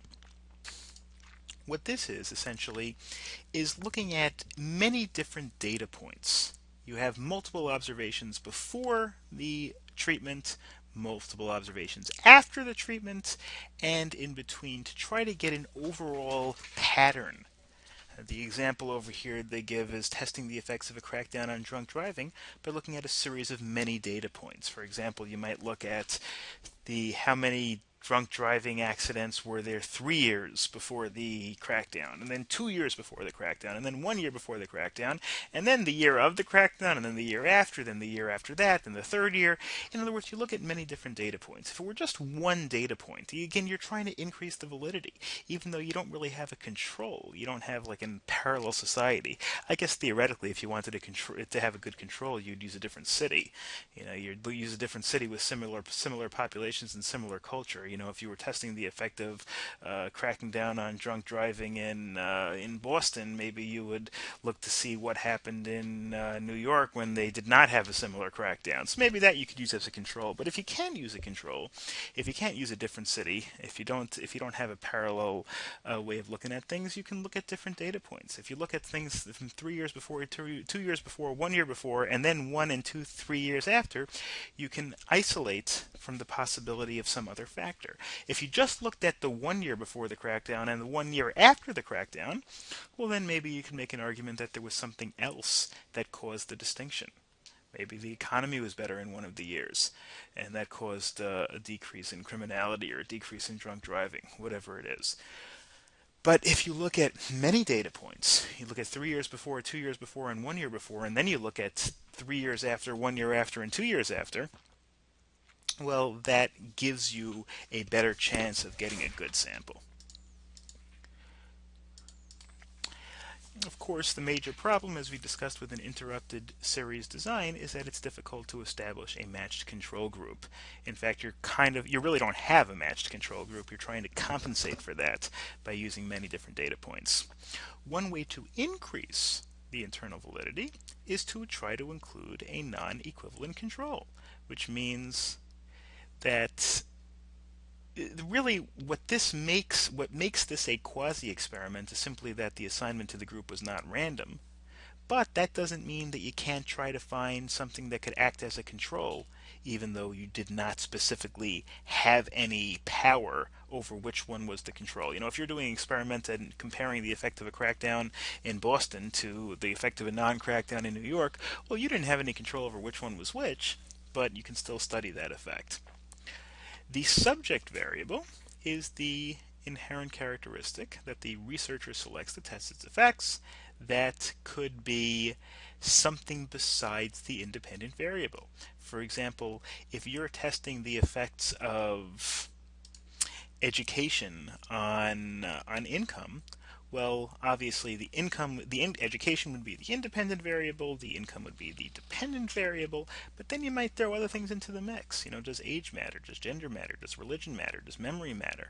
Do these other things matter? And you can kind of use those as extra variables to include in your test. Then we get to the factorial issue that we discussed earlier, but you can kind of just a subject variable is something that's added as a potential variable with an effect to an experiment. Matching is a technique to try to minimize the effect of confounding variables. Really what you're trying to do here is trying to figure out what could possibly confound this experiment. If you're testing education on income, the effect of education on income, well, what might confound it? Well, what might confound it is maybe income of parents. What might confound it is maybe race. What might confound it is age. What might confound it is, there are various other health, intelligence. I mean, these are other factors that could have an influence to mess up your experiment.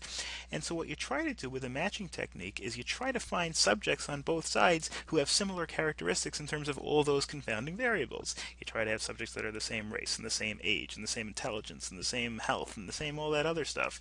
That's the matching technique, of course.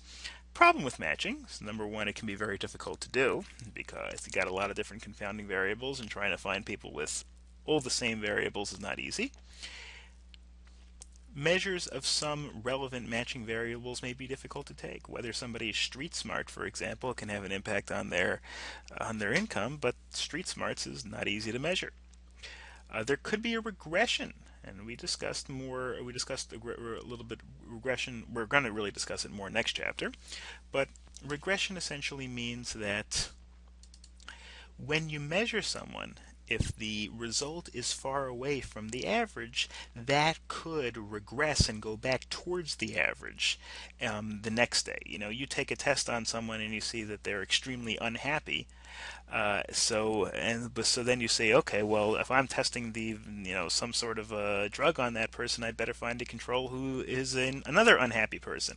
But maybe my subject was just having a bad day and will regress to the mean and be a little bit more average the next day, and so therefore my control person won't be a very good control person, because maybe my control person was matched up with the person on his worst day and may not be a good control for the person on an average day. And well, we're going to discuss more regression in the next chapter, but the idea regarding regression in general is that extremes tend to become mitigated. People who are very tall, a person's father is 6'6", the person's probably going to be taller than average, but the person's probably not going to be 6'6". The average height for a man is what, about 5'9"? So a person whose father is 6'6" is probably going to be taller than 5'9", but probably not going to be 6'6", because 6'6" is so extreme that things in general tend to regress towards the average, tend to regress towards the mean. The next generation will tend to be a little bit closer to the general average. Of course, the person could be 6'9" or 6'10". There's no rule one way or the other, but from a particular from a probability standpoint, the average is always in between the extreme and the average. So odds are the person will be somewhere between 5'9" and 6'6" in that kind of a situation. Other types of tests include a cross-sectional study, which compares performance across many different characteristics that share a certain characteristic. For example, comparing the running ability of all 10-year-olds to that of all 12-year-olds, if I want to test the effect of age on running ability. Then if a cross-sectional study is, I look at all of them. I don't account for race. I don't account for health. I don't account for weight. I don't account for anything. I just test a bunch of random 12-year-olds against a bunch of random 10-year-olds to try to account for age. Now, of course, a problem with that is that generation or age, in other words, there could be something inherent in that person's environment. For example, maybe 2 years ago the nation was more into running than they are now, so that people who are 12 years old, when they were developing their skills, they did it in an environment that's more friendly to runners. Another example is in politics. 60-year-old people tend to be more conservative than 30-year-old people. So you might say, oh, well, look, older people are, there's something inherent about being old that makes you conservative. That's what some people say. But then other people might tell you that no, because the reason why 60-year-olds are more conservative than 30-year-olds is because 60-year-olds grew up 50 years ago in a much more conservative society, whereas 30-year-olds grew up 20 years ago in a much less conservative society. Opposite of cross-sectional is a longitudinal study, which is gathered for the same subject. Instead of looking at how fast a bunch of 10-year-olds run versus how fast a bunch of 12-year-olds run, you take the person when he's 10 and have him race, and then take that same person 2 years later when he's 12 and have him race, and compare the results to each other. Again, that's very similar to the within subject design. In terms of politics, you take the same person when he was 30, and then take that exact same person and resurvey on the same questions when the person's 60. Well, then you can that's a longitudinal design. The problem with that is that you can confound the time of the test. At least in this case, the 30-year-old and the 60-year-old were taking the test at the same time. Here you're talking about people that are taking this political test 30 years apart. Society might have changed. It might not be anything to do with the individual. It might not be anything to do with the age. It might just be it's a different era and people have different attitudes in general. So each one has their strength and each one has their weakness. You have the time lag design, which kind of tries to have it both ways. It examines the response of different participants at similar ages but at different points in time. What you do is, you have multiple subjects that are each 30 years old, but you don't survey them all at the same time. You survey one at this year and one next year and one the next year, and then you do the same thing to the 60-year-olds. So you try to avoid the problem, well, the confounding variable, well, maybe they grew up in that particular generation. Maybe they were in a, maybe the 12-year-olds had a, maybe all the 12-year-olds had a really good track teacher in fifth grade. So you try to avoid that by having a 12-year-old this year run, a 12-year-old next year run, and a 12-year-old the year after run. Now you're taking three 12-year-olds from three different eras, and you're able to test it a little bit more efficiently. That's a time lag design. Again, it tries to combine the benefits of the, it tries to take the benefits of the cross-sectional study without the confounding of that eras tend to do. Then you've got the cross-sequential design, which is a combination of longitudinal and cross-sectional designs by following many differently aged cohorts over time. In other words, you're kind of doing both. You're doing a longitudinal and a cross-sectional design by having several different people, but starting at different ages. We're testing a person at age 10 and a person at age 12. Then 2 years later, we're testing another person at age 10, and then that same person 2 years later at age 12. You have many different cohorts, and you try to correct for any for any variances that might be due because of a particular year, or because of a particular generation, or because of a particular age. And in general, if there's an interaction between age and an experimental treatment, that means that age influenced the treatment. So if you see, in your experiment that the 12-year-olds always do better no matter which era and no matter which person, then that's a pretty good indication that it is a factor. The second to last chapter, and the last chapter with really any heavy-duty statistics, is the chapter on scales and mostly regression. Scales, and we discussed this before, is basically how things are measured. Scale attenuation, which is when the scales don't seem to work out too well, when you have results that are too high, too low, or basically too scattered to really work, occurs when results are in clusters around the very high end of the spectrum and or around the very low end of the spectrum. Could be either one, or it could just be both. That's scale attenuation. If you're trying to test how well something is working and you get a bunch of ones or a bunch of tens, it means your experiment didn't do very well.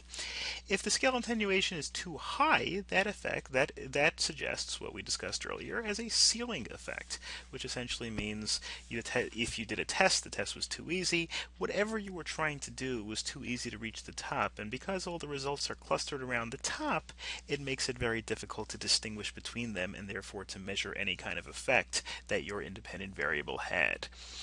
A scale attenuation at the low end, where all your results are very low, all your results of a test are failing, all your results of a medication is not working, could be because that there is a floor effect, which means whatever you were doing was too hard or pushed results too far down, and again, it's hard to distinguish. Just an example, if you give a bunch of multiple choice questions and people get 25s, well, 25 is essentially the same thing as getting them all wrong, because a monkey would get 25% of multiple choice questions, assuming there are four choices. A monkey would get a quarter of them right just by guessing A, or B. Scale attenuation problems, of course, can be overcome. One interesting way to overcome the possibility of a scale attenuation is to conduct a pilot research.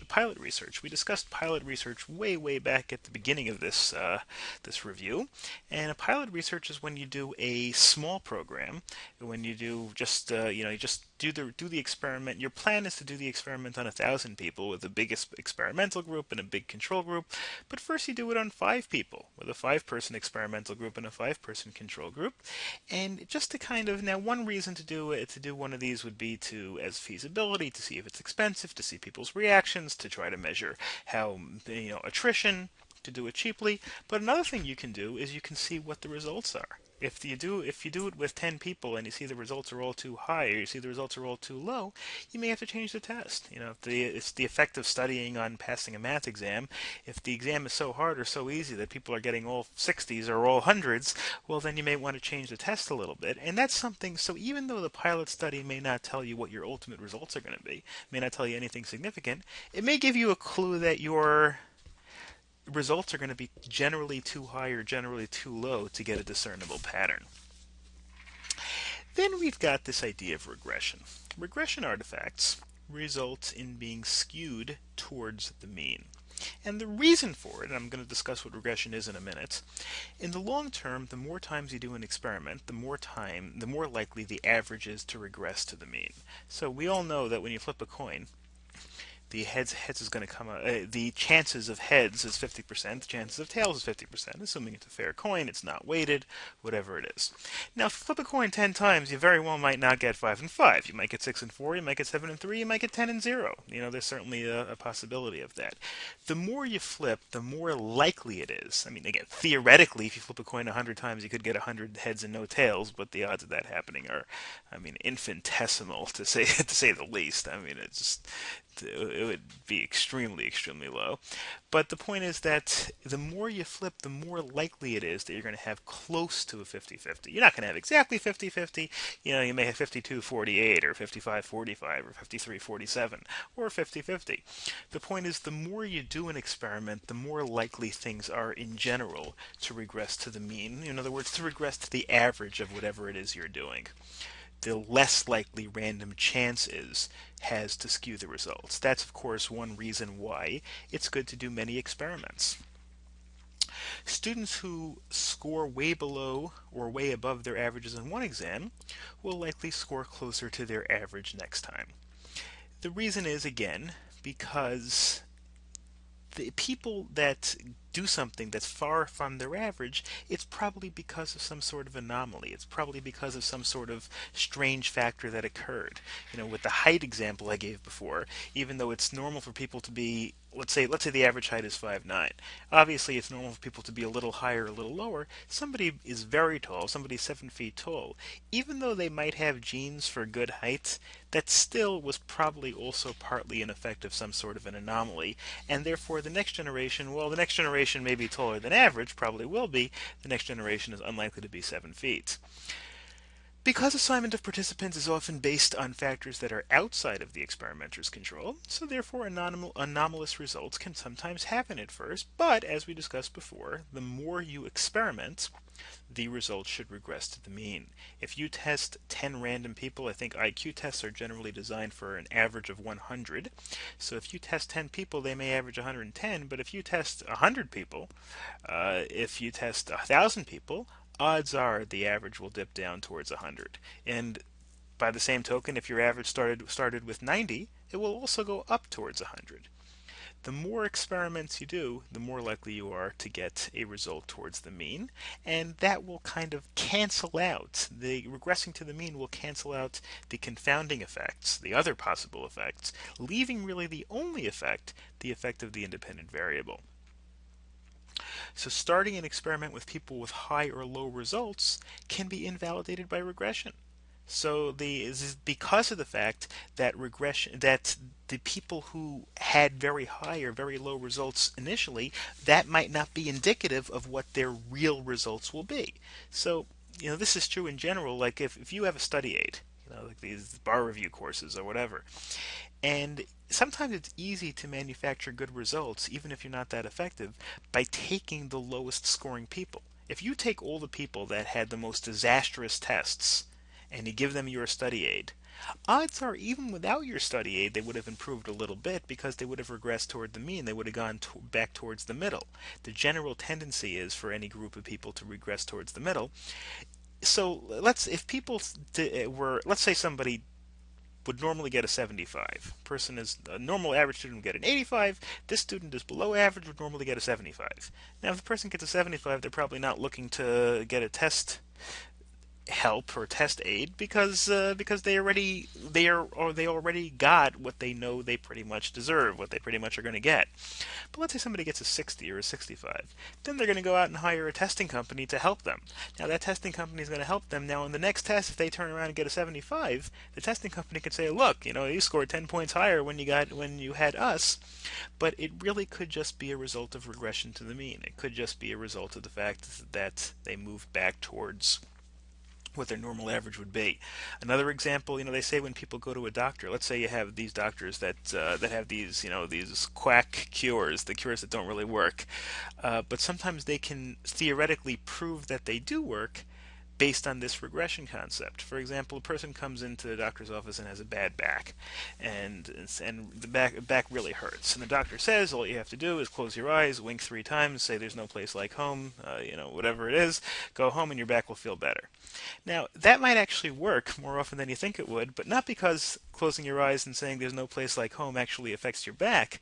It's just because people visit the doctor when they're at their worst, naturally. And generally speaking, in a majority of cases, they would start to get better anyway with no treatment whatsoever. So then, when they come back a week later and say, "Oh yeah, my back feels better," a lot of that is just regression to the normal states, more so than it is the effect of the treatment. So regression, of course, has to be focused on when you're doing an experiment. It has to be accounted for. So that's why starting an experiment with high results or low results can be invalidated by regression, because some or all of the improvement might just be regression. And regression, of course, means your personal average, not the class average. If you're a B student, you'll regress towards a B, even if the class average is a C. If you generally will get a B, are likely to get a B on an exam, and you get C's, well, then that's actually anomalous, because for you, B is the norm.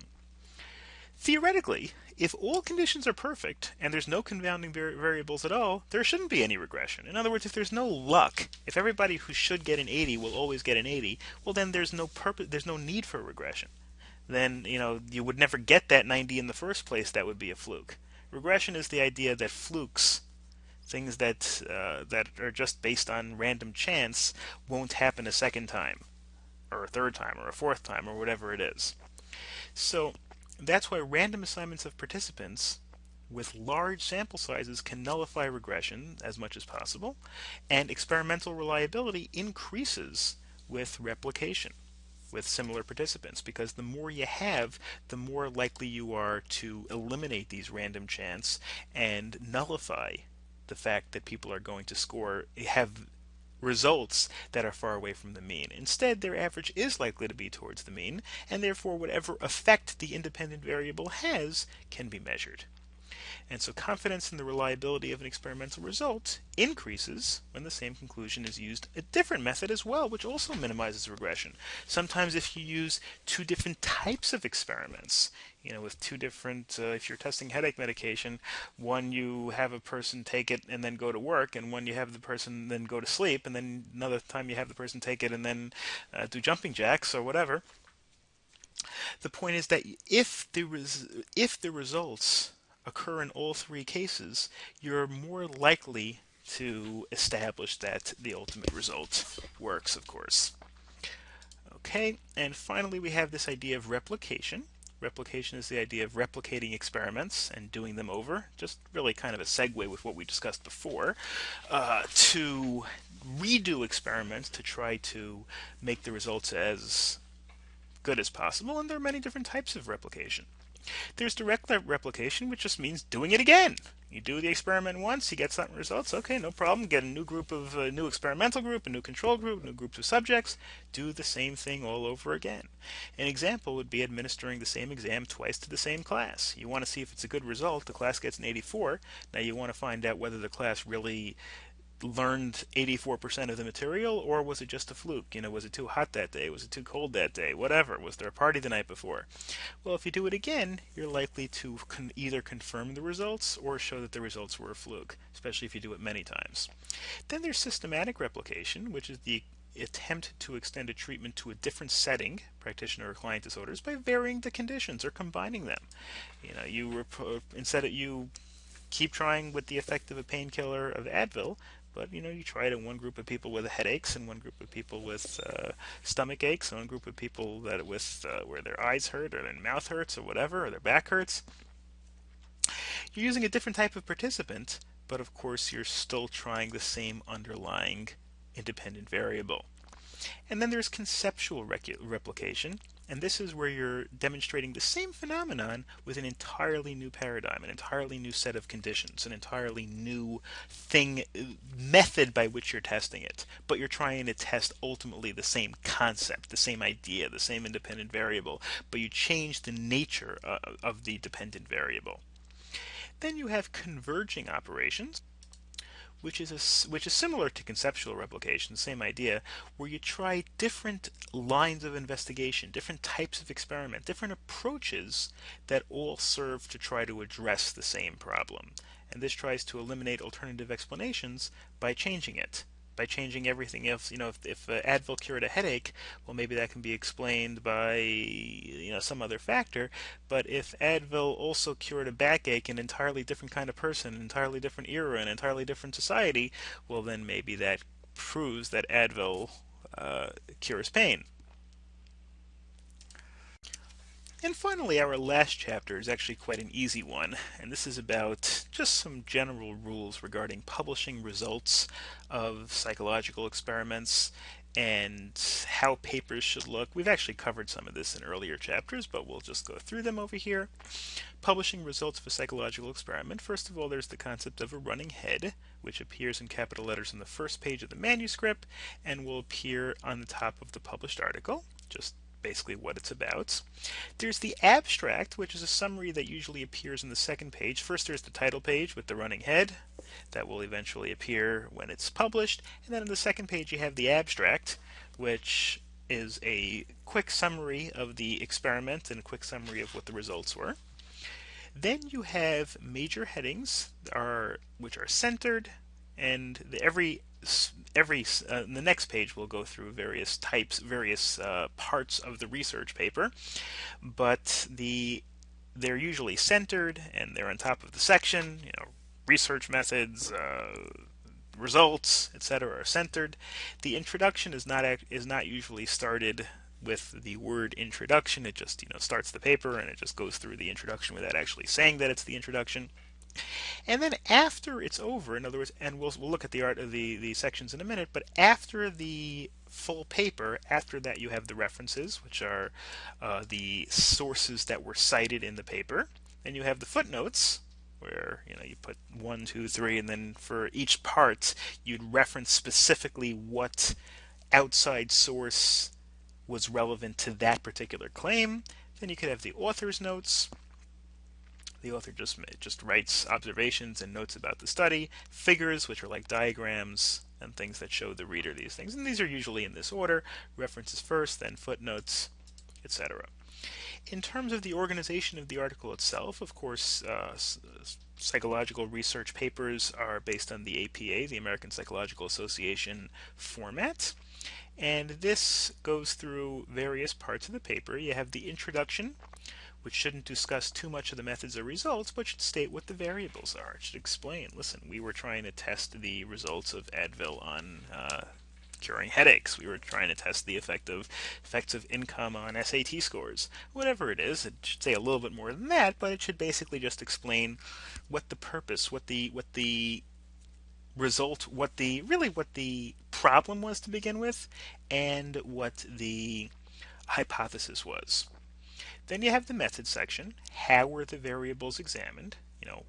How did we set up the experiment in the first place? Then you have the participants section. In other words, how did you get the participants? How did you choose the participants? Were they paid? Were they volunteers? Were they randomized? You have the results section, and the results section discusses what happened when the variables were examined. In other words, what did the experiment, not necessarily the conclusions that were drawn, but what happened.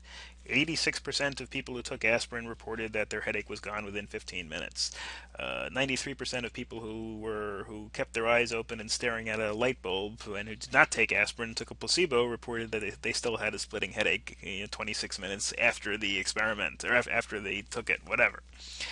Then you have the discussion, which states what conclusions can be drawn from the results. In other words, okay, what does that tell you? Does that tell you that Advil works? Does that tell you that dark rooms work? Does it tell you that there's a combination, that there's an interaction, that there's no interaction, there's added? In other words, whatever your conclusion is should be stated in the discussion section. Eventually, you're going to have a conclusion section at the end, but the discussion section is really when you tell the reader what to think.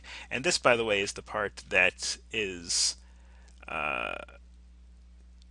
really subject to the most analysis and subject to the most skepticism. It's one thing to look at the method section, but the discussion section is really the part that you want to make sure that you agree with the author before you take it for granted. Now, in terms of publications, very quickly, in an article, generally speaking, it's important to use consistent terminology. Some people use he, some people use she. You can use he or she, which is what I think the general standard method is today. But switching back and forth is not really appropriate. Singular and plural. If you want to refer to your subject as being the subject or the subjects, that's okay, but you got to be consistent throughout. A pre-publication draft of the article, in other words, when you first draft the article to begin with, that is a manuscript. In other words, before it's published. Less than 30% of manuscripts are actually accepted for publication, which means that more than 70% are rejected. When it is accepted, but it's not yet published, it is now called a submission, and it can typically take a year or more even to actually get it published, even from the time that it's actually accepted. In addition to the manuscript itself, you can present different things about your study. You can do an oral presentation about an article. You can put it up on YouTube, where you can tell it to your class or to the other staff members and your faculty members in your institution. It should be very brief and not go into as much detail as the written article. Really, it should explain to the people why they should read the written article. And then you have a poster presentation. I have an example of a poster presentation down here, which you can't see it obviously, but it doesn't really matter whether you can see it. The point is, you can see it's fairly detailed. You probably can't read this, but it says introduction up here, and I don't even know what this study's about, honestly. Maybe is there any way to make it bigger? No, I don't think so. But and what this will have, it'll have highlights of the entire article in one sheet. A big advantage of this over an oral presentation is that oral presentation, people would have to sit down and listen to or watch, whereas a poster can just be glanced at. In a poster, you might have a section for the introduction, quick bullet points of the methods, some reporting of data, reports, conclusions. This is one 4-column thing, and I don't even know what this is about, but this one 4-column thing can kind of give you a synopsis of a 50-page article or a 100-page article, with a couple of relevant charts, a couple of relevant conclusions, etc., etc., etc. And speaking of conclusions, it is the conclusion of this video. So thank you very much for watching. I wish you good luck on your final exam, and have a great day, everybody.